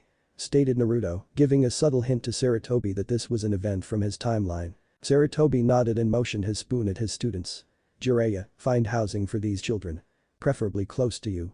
I'll need to send them through the academy actually, put them in the apartment build that Naruto and Manado live in. Bring Manado home with you. Jiraiya looked confused but obeyed and took the children with him. He had thought for sure that Sarutobi would reject the children, but for some reasons, whenever Naruto was around, Sensei always became more open to suggestion. Tsunade, bring Kushina home and stay with her. I'm sure she has had a tough day. Stated Naruto, a meaningful look from Hiruzen enforcing the Chunin request. After the blonde sannin had left, Naruto took a seat across from the sandame. I assume by what you said, this even was supposed to happen. Stated Hiruzen. Yeah, but it was different. It was when they were already genin, and it was 3 Chunin in my time. Stated Naruto before a laugh escaped him. Manado was supposed to take them all out himself. I also assume it wasn't just 3 Chunin. And from that chakra pulse earlier replied Hiruzen as he sealed away the watermelon he was eating. Jonin, all of them. Including the Raikage's son and the Hibachi Jinchuriki. Stated Naruto, his tone grim. Those 2 and 1 other survived my wrath. If you get even so much as a postcard from Kumo that isn't an apology, I'll make them into a third-rate village. Hiruzen pondered it. As foolhardy as that sounds, you have a way to do it. Don't you? I felt how powerful A and Blue B are. I could walk through the streets of Kumo and lay my dick on A's desk without a scratch. Stated Naruto with utmost confidence. I could manhandle A in my time when he was actually Raikage. They are all weaker now, and with this war, I'd imagine that most of the same ninja were lost. Kumo is weak now. Hiruzen stared vacantly at the boy before his face grew into a smirk. I'll keep the option in mind. Kumo, what the hell do you mean they are all dead? I sent you to kidnap a child, how do you fuck that up? Shouted the third Raikage, his lightning armor threatening to activate as lightning chakra discharged from his frame. That girl had a little blonde tag along that caught up. That little blonde threw an odd kunai that he got from the target and moments later, Jiraiya, Tsunade and 1 Chunin showed up. Explained A, who slightly relaxed when he saw his father calm down. So Hiruzen's students are as strong as the rumors say. To think 3 18-year-olds stood against Hanzo. Mumbled the Raikage. You said nothing of Orochimaru, I assume that means he wasn't there. Who was the Chunin? I have no clue who that blonde Chunin was, but he was the one who killed everyone. With 2 jutsu. Stated A, expecting his father to go ballistic. But he didn't, instead, he reached into a drawer and pulled out a scroll. The mark of Iwa showed clearly as he placed it on the table and unrolled it, placing it in front of his son. The blonde. Does he match this description? A, confused, read the scroll. A. I'm writing this to inform you of the reason we are backing completely out of the war. It has been revealed to us recently that Konoha has been hiding a war breaker. We believe he is around 16 years of age, spiky blonde hair and blue eyes with light scarring on each cheek. Roughly 6 feet tall, seems to switch between traditional style armors and a Chunin vest. No Jonin patch or other rank identifiers. This man is at or possibly above Kage level. Possible apprentice of Hiruzen, our information comes from a source in Konoha who claims that in the last month they have been showing him off a bit. It is highly advisable that you back out of this war as well. It is believed that this man is on the same level as Hashirama Senju and Madara Inoki. Got done reading the message and nodded. That is him. He used a massive earth jutsu and some form of extremely powerful fire jutsu that cleared nearly a square mile of forest. It would make sense if he was trained by the third Hokage. Gather my guard, I will be going to see this battle site myself. Naruto's apartment, 20 minutes later. Naruto had to chuckle to himself. He had just heard a knock at the door, about a minute after he had changed into a pair of shorts and a t-shirt. A quick burst of nature chakra had informed him that it wasn't anyone he had been expected, like Tsunade, Jiraiya, Kina or Orochimaru, it was Manado. Come on in, brat. What do you need? He called out from his kitchen table. A few seconds later, the door hesitantly opened and Manado slowly stepped into the apartment, moving slowly, as if one wrong move would lead to him being attacked. Naruto had to hold in the mirth as Manado locked eyes with him and froze. Naruto waited a few seconds and motioned the boy over to the table. Come sit down, I was about to eat lunch. You want some? Manado looked surprised, but nodded and took a spot across from where Naruto had been sitting. In a flash, a bowl of noodles was in front of the boy and Naruto was back in the chair. Manado watched, unnerved as his school liaison officer ate the noodles. Eventually Manado joined him and after the first bite, he threw caution to the wind and began scarfing down the delicious noodles as fast as he could. Naruto smirked and finished his meal. He had to admit, when he was younger, he had thought he acted more like Kushina, but he was now sure his eating habits came from Manado. Once they were both done, Naruto sat back and unsealed a scroll from his arm, looking over its contents. Manado just sat there and looked over his new idol. Should I ask him? He probably has better things to do. I mean, Lady Tsunade and Jiraiya said that he's so strong. But I have to get stronger, I don't want Kushina-chan to think I'm weak. That's it, I'll ask Kai. You want me to train you? Manado nearly fell out of his chair. What? You came over here for a reason, and I doubt it was because you thought I was going to feed you. Stated Naruto, not looking up from the scroll. And if you're here to thank me, don't bother. I'd take a kunai for Kushina, you just happened to be there. Manado just sat there, his mind spinning. Wait, what? No, that's not I need to get stronger. Naruto actually lifted his head. Why do you need to get stronger? Because I don't want the people I like getting hurt anymore. I don't want to feel defenseless. If those people are after Kushina, then they might come back and I'll be ready for them. I will protect her. Declared Manado, his eyes flashing determination. You might not get there in time and I can't let anything happen to my friends again. He likes her that much already? Pondered Naruto. That was odd, his journal had said that he didn't have any real feelings for her until they became genin. That was another 3 years away in his timeline. What exactly makes you think you can get any stronger? Most ninja your age hit the wall soon. You might not be able to. I'm going to, damn it. I don't care if I'm not talented or smart enough. I'll just get stronger, I'll get faster, I'll study, I'll train. I'm not going to let something like that stop me. Calm the fuck down, kid. Stated Naruto, jarring the younger Namikaze. Naruto rolled up his scroll and handed it to the boy. I'm not allowed to train any academy students. Become a genin and I'll train you. Manado took the scroll and looked through it. Wait, these are all chakra exercises and training notes. What are you talking about? I thought I was handing you a cookbook. Laughed Naruto as he pointed at the door and winked at Manado. I'll see you at school on Monday, kid. Manado looked at the scroll and back at the older blonde before a huge smile spread across his face. Thank you, sensei. I'll make sure I learn everything in this scroll. Manado then bolted out of the apartment and disappeared down the walkway. Well, since Jiraiya will have his hands full with Lil Akatsuki, I guess I'll just have to take a genin team, laughed Naruto before a wave of memories hit him like a brick. Shisui, Rimi, Azumi. Great. It was turning into a depression day. Naruto got up and closed the door. On his way back to the table to clean up, his mind once again began to wander. That's not your life anymore. Your life is here. Damn it, I miss my brats. I miss my friends. I miss Yujito and Mei and Tamari. I need to move on, I guess. Might start with the kids. 2 days later, academy. Class, I'd like you to meet your new classmates. Stated Kina as she walked the 3 teens to the front of the room, she absent-mindedly noted that Kushina was not in class. That was somewhat normal, but with Naruto back in the academy she didn't worry about it. Hey Manado, you aren't the new kid anymore. Laughed an Inuzuka from the back of the class. That's enough, Tsume. Anyway, I'd like you to meet Nagato, Yahiko and Konan. They were all brought to the village by Lady Tsunade and Jiraiya of the Sannin. Stated the blonde teacher as she pointed the children out. And Naruto-sama. Corrected Konan, getting a strange look from several members of the class, including Kina. I see. If you 3 could take your seats, we can get started with today's lesson. Replied Kina happily. She had been looking for Naruto for a while, and with the commotion on Saturday morning, she hadn't gotten the chance. Especially since she had been filling in at the barrier division and she had been part of the team that saw the mysterious chakra pulse. As the three orphans moved to different open seats, they found that the students around them were somewhat friendly, though they asked a lot about where they were from and if they really knew Naruto. "Alright class, today we are going to get back here you little shit." Wait, that was Naruto's voice. What did I do? And that was Kushina. You tried to prank me? You dare touch my ramen?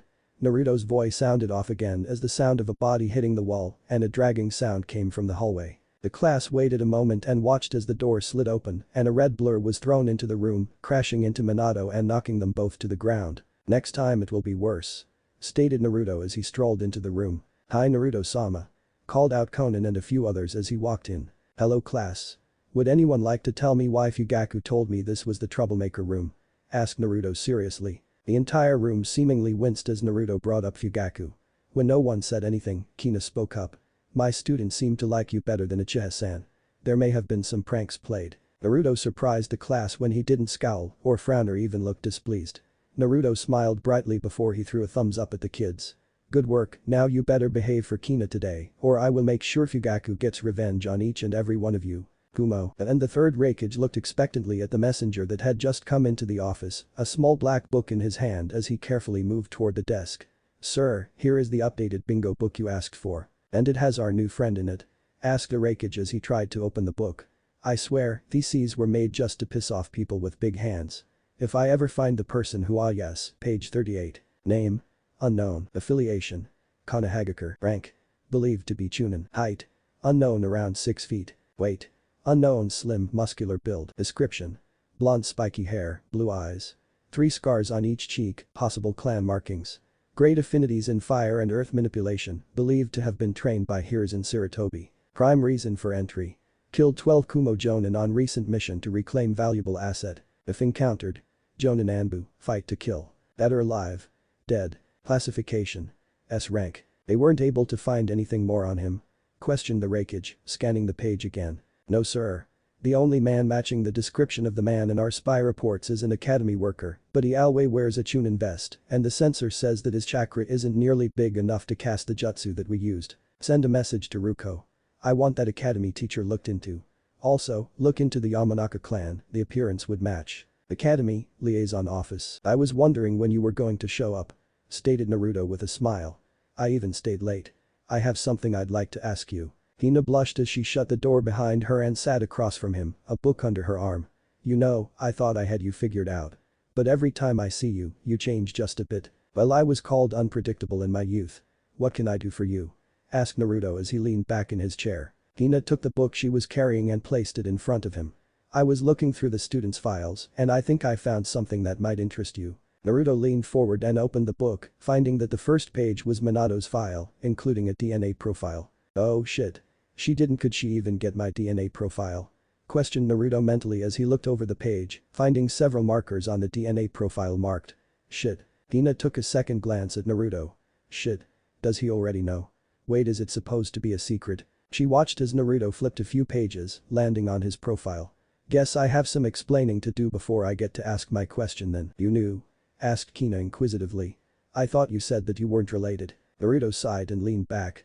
"You probably think that Manado is my brother or son, right?" Kina leaned forward, only to watch Naruto run through a set of hand seals that Kina recognized. Moments later, the room glowed and all the noise outside disappeared. "That was the Hokage silent seal, what did I get into? I assume by your tone that he isn't." Naruto looked further through the book, it contained other orphans' profiles and even a few Yamanaka. "You don't happen to have Kushina's, do you?" Kina looked at Naruto oddly before a look of understanding crossed her face. "Are you saying that you're related to Kushina? Directly? But why do your markers match with Manado's? It's not like they grew up and had a." Kina went pale as the implications of her laughed-out statement registered in her mind. "No, the Uzumaki markers and that weird grouping of Senju markers. Kushina is your sister and Manado is your brother. Manado comes from the Senju bloodline. A rather famous one in fact. Tobirama. I do as well. I wasn't lying when I told you my father was in Namikaze and my mother was in Uzumaki," stated Naruto as he leaned back and thought of what to say next. "That's why you were both hidden. Tobirama-sama had a child?"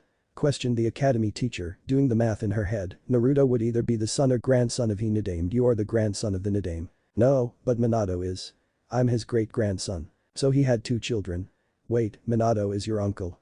That confused Kina, the math was possible and all, but that would be an odd split to happen. I asked about Kushina, remember? Kina looked questioningly at the blonde before she took in the features of his face. Naruto could almost see the light bulb that lit up in her mind. I guess I should explain. My name is Naruto Uzumaki Namikaze Senju. In my world, I'm the goddamn Hokage. What? Are you insane? That's it, isn't it? You're insane.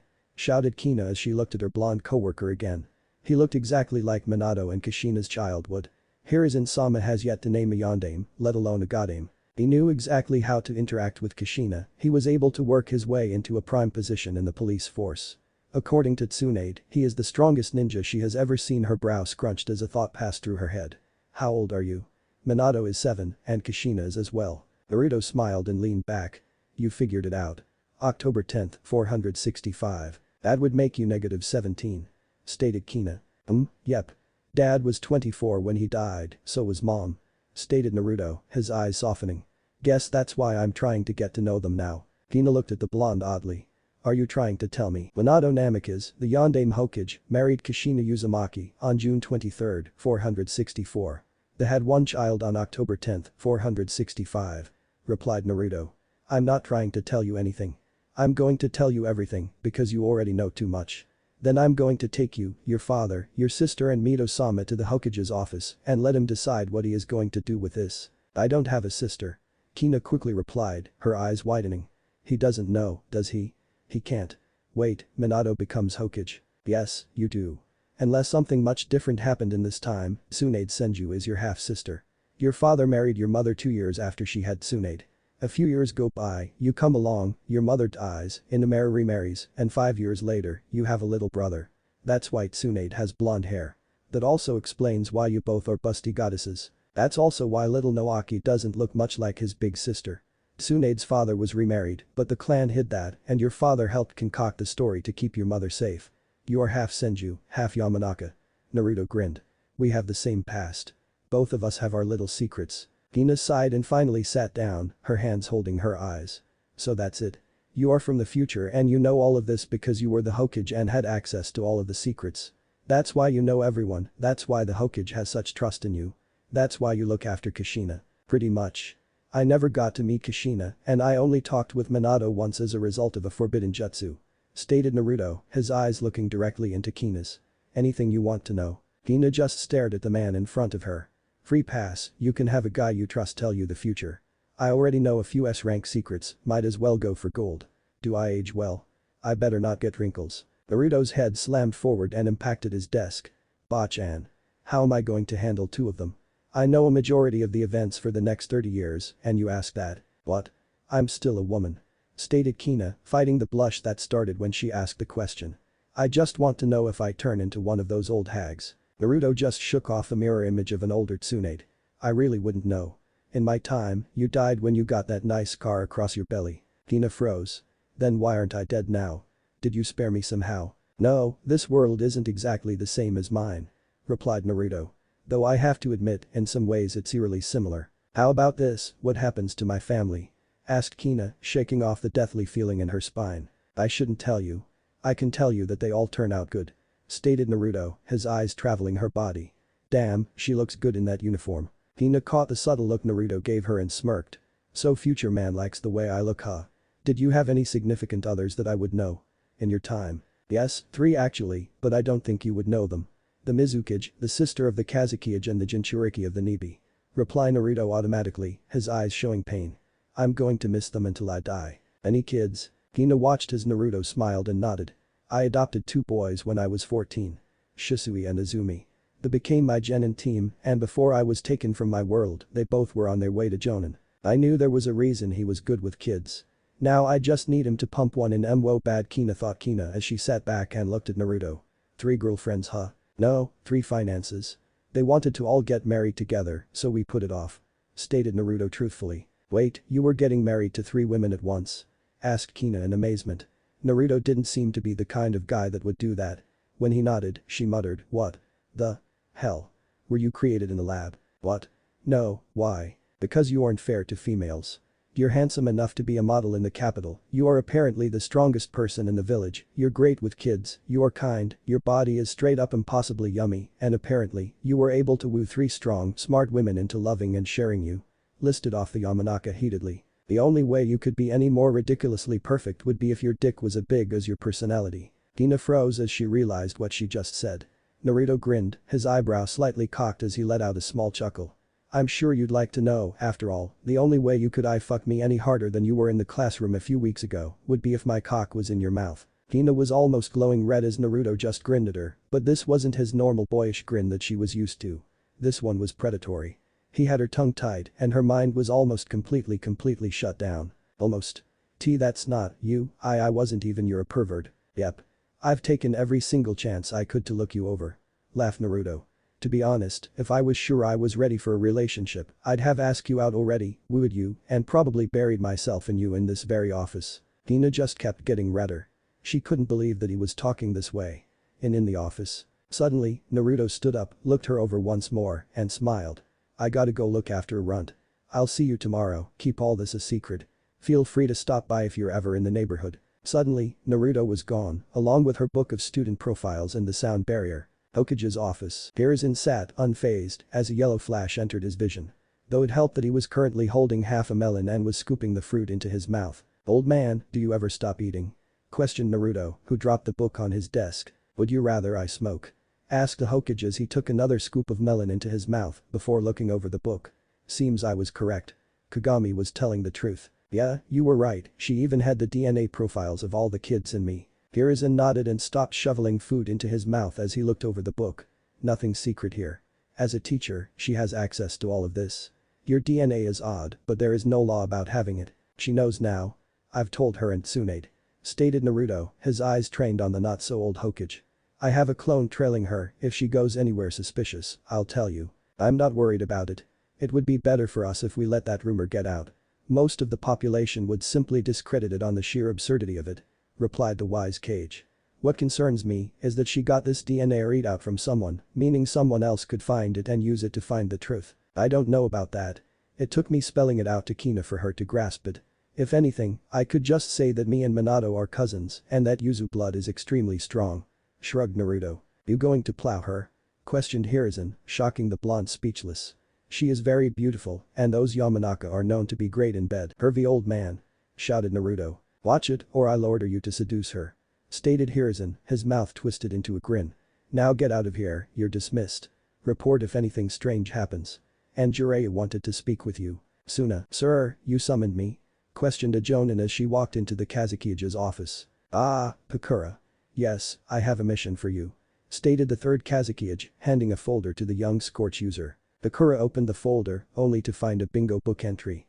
After reading it, the Kunoichi locked eyes with his Kage. He's the one. He is the one they are calling Konoha's god of war. Yes. Seems Kumo is deathly afraid of him. The last ninja that had such an entry from Kumo was Hiruzen Sarutobi. Replied the Wind Shadow.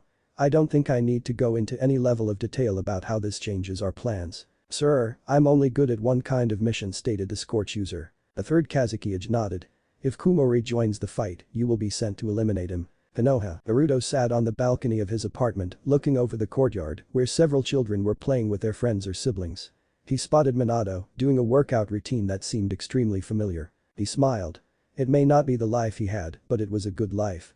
It wasn't going to last much longer, this semi-peace that existed within Konoha. The Second Great War was closing out now, and in record time, Iwa would invade Suna, Suna would turn to Konoha for help, and Konoha would drag Kumo in as well. Naruto felt Jiraiya approaching his apartment door. He waited for the knock and called the man in.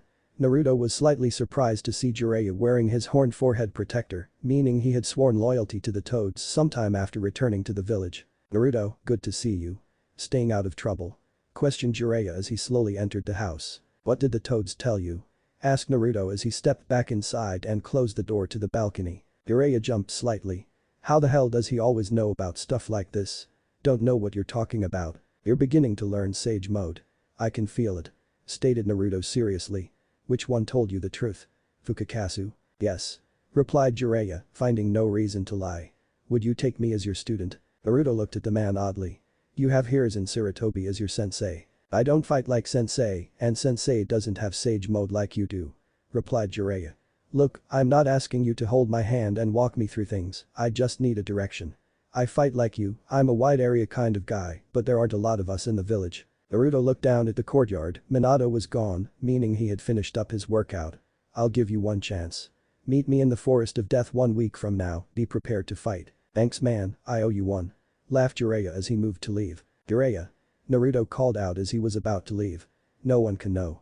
Not Tsunade, not the Toads, and not Orochimaru. Next day, Academy. Naruto strolled through the hallways with a soft smile on his face. He could honestly say that he loved his new life and that he himself would have to seriously consider going back at this point. However, something very troubling happened last night. Kumo signed an alliance treaty with Kiri. Something that shouldn't have happened for another year. With Kiri being the last major country to not sign a ceasefire, that put Kumo in a very awkward position. Kumo now had to either force Kiri to sign the ceasefire or Kumo had to get back into the war. Naruto already had a plan of attack for Kumo, though Sarutobi was hesitant about pulling the pin and throwing him in. After Naruto had explained how the second war had ended in his time, Sarutobi knew that Konoha dominating Kiri in one final battle was the finishing blow. However, now such a move would drag Kumo back into the fight, and Kumo would drag Suna back in as well. That was something that could not be allowed.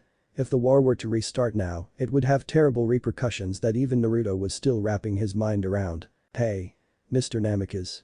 Kushina is fighting again.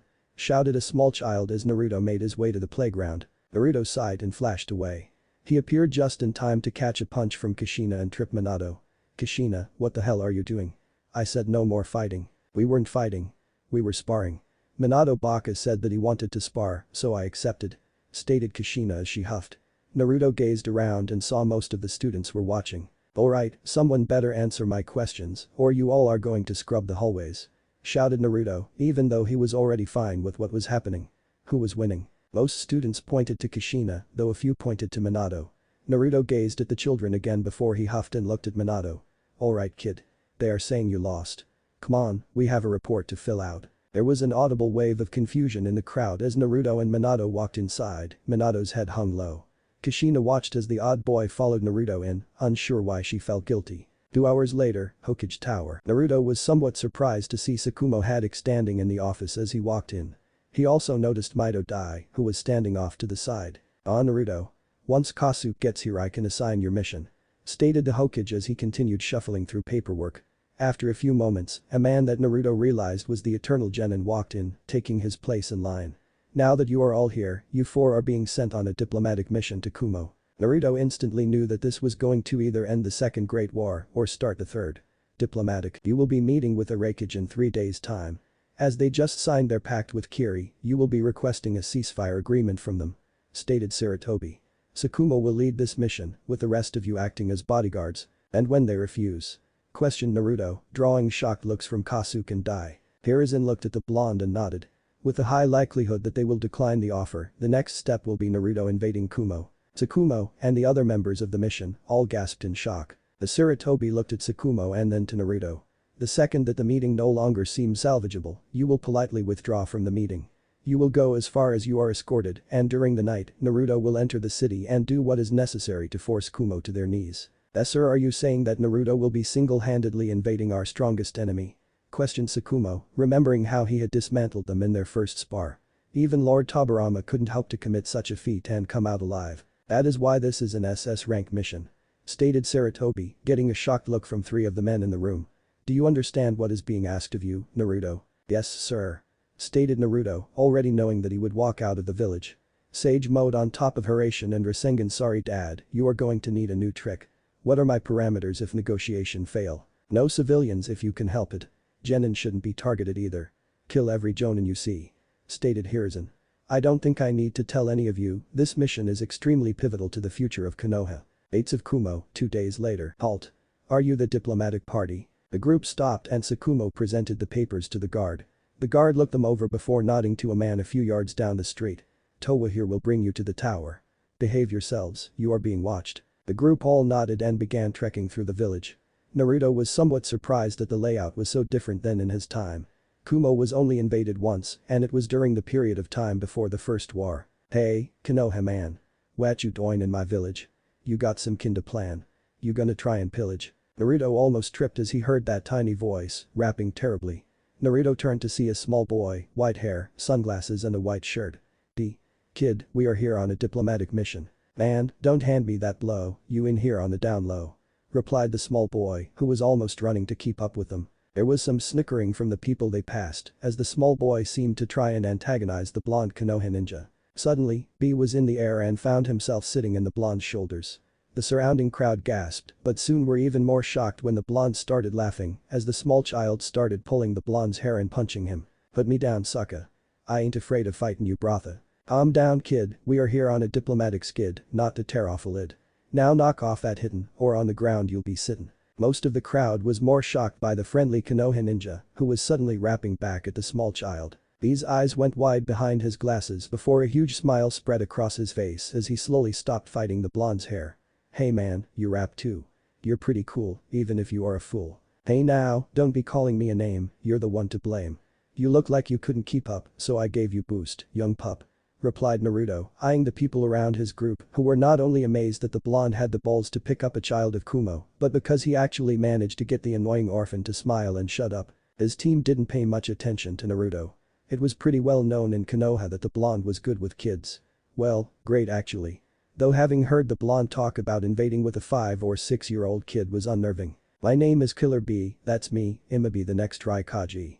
Rapped the small boy. I'm Naruto. Responded Naruto as he got near the tower.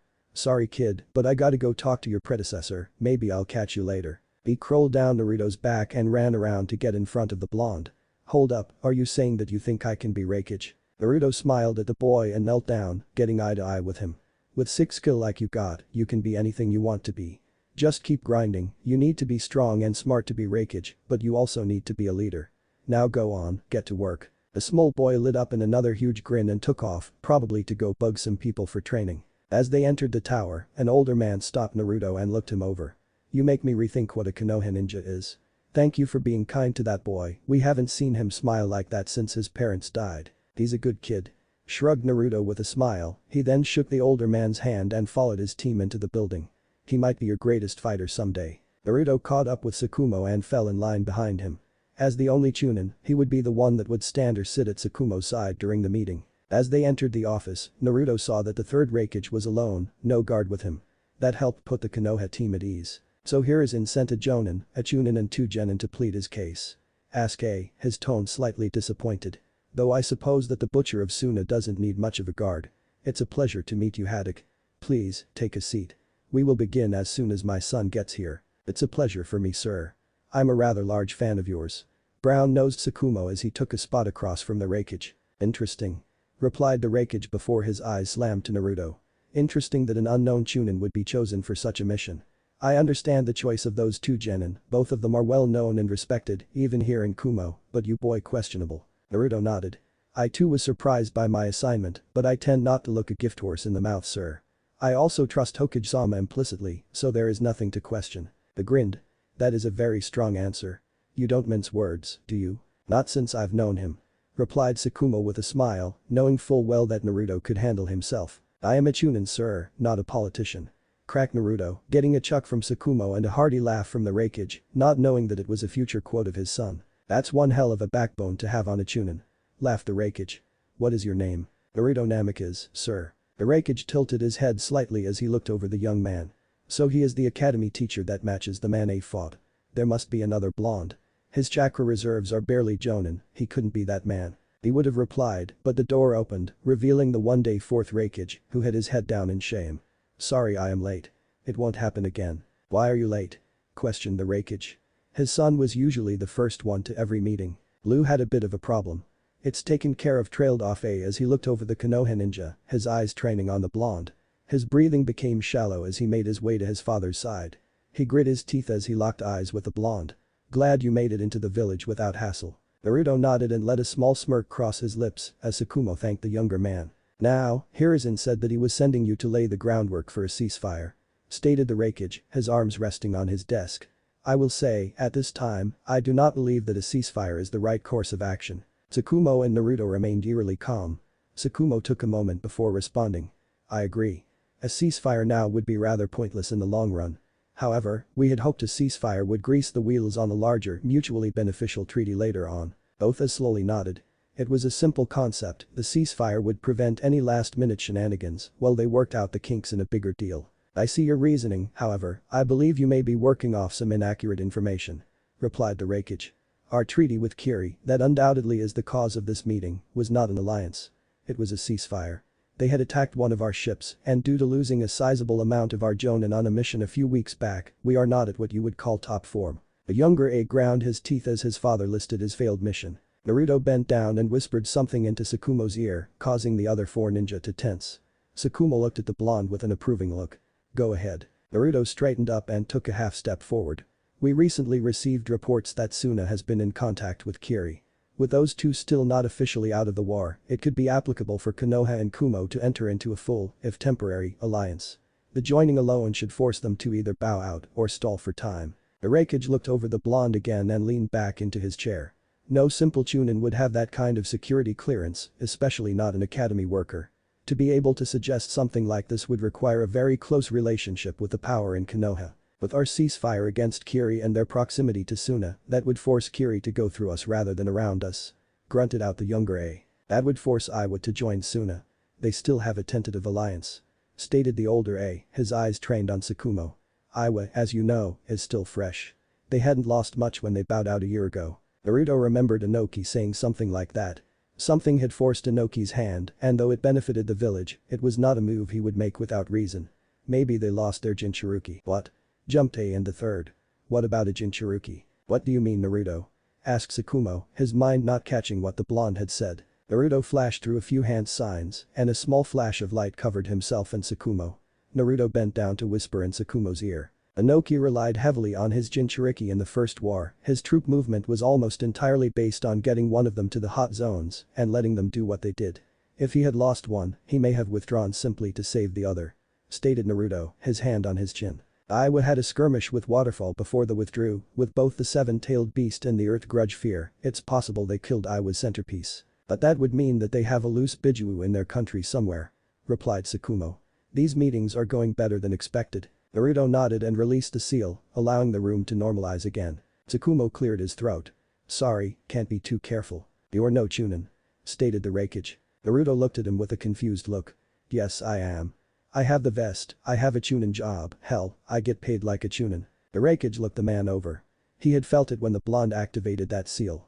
He was suppressing his chakra, something only those with ungodly amounts to begin with ever needed. The knowledge that the blonde had was something that he wouldn't trust some generals with. What is this job of yours? Naruto looked at Tsukumo, who shrugged. I'm the liaison officer at the Ninja Academy. My other assignment is as a tutor. The Raikage noted that not only was he not lying, he also matched the blonde academy worker perfectly, but something was still bothering him. Then as an academy teacher, how do you know about Jinchuriki? I'm in Uzumaki. Revealed Naruto, getting a shocked and very apprehensive look from the third and a loathsome expression from A. I know what you're thinking, but I got dad's hair, eyes and last name, mostly because of the whole genocide thing. Then you may tell Hiruzen that we will sign a ceasefire. What? Questioned A, getting a scolding glare from his father. We can agree on a time and date later, as I will need to inform my council of this matter. For now, I ask that you stay the night, it is already rather late, and I will grant you a night's stay in my village as a sign of faith. The Konoha ninja were on edge. He had changed his tune far too quickly. We would greatly appreciate that. Perfect. AA, bring them to the VIP room. Ordered the third Raikage. Mr. Namikaze, please stay. There is something personal I'd like to discuss with you. The Konoha ninja froze. Tsukumo attempted to knife the situation. I'm afraid that I cannot allow that. Once again, Naruto surprised everyone. Sure you can. He's already agreed to a ceasefire, what's the worst that can happen? He kills me, and Hokage-sama has Jiraiya, Tsunade, and every other war deterrent standing at his doorstep inside of a week. The Kumo ninja and Mito Dai were shocked at both the blonde's logic and that he was essentially willing to die. However, Tsukumo caught the look in Naruto's eyes as he flashed the sage mode that he had used to decimate himself and the sannin with, and Tsukumo got the message. Alright. But be careful Naruto, you have a habit of pissing off powerful ninja. Laughed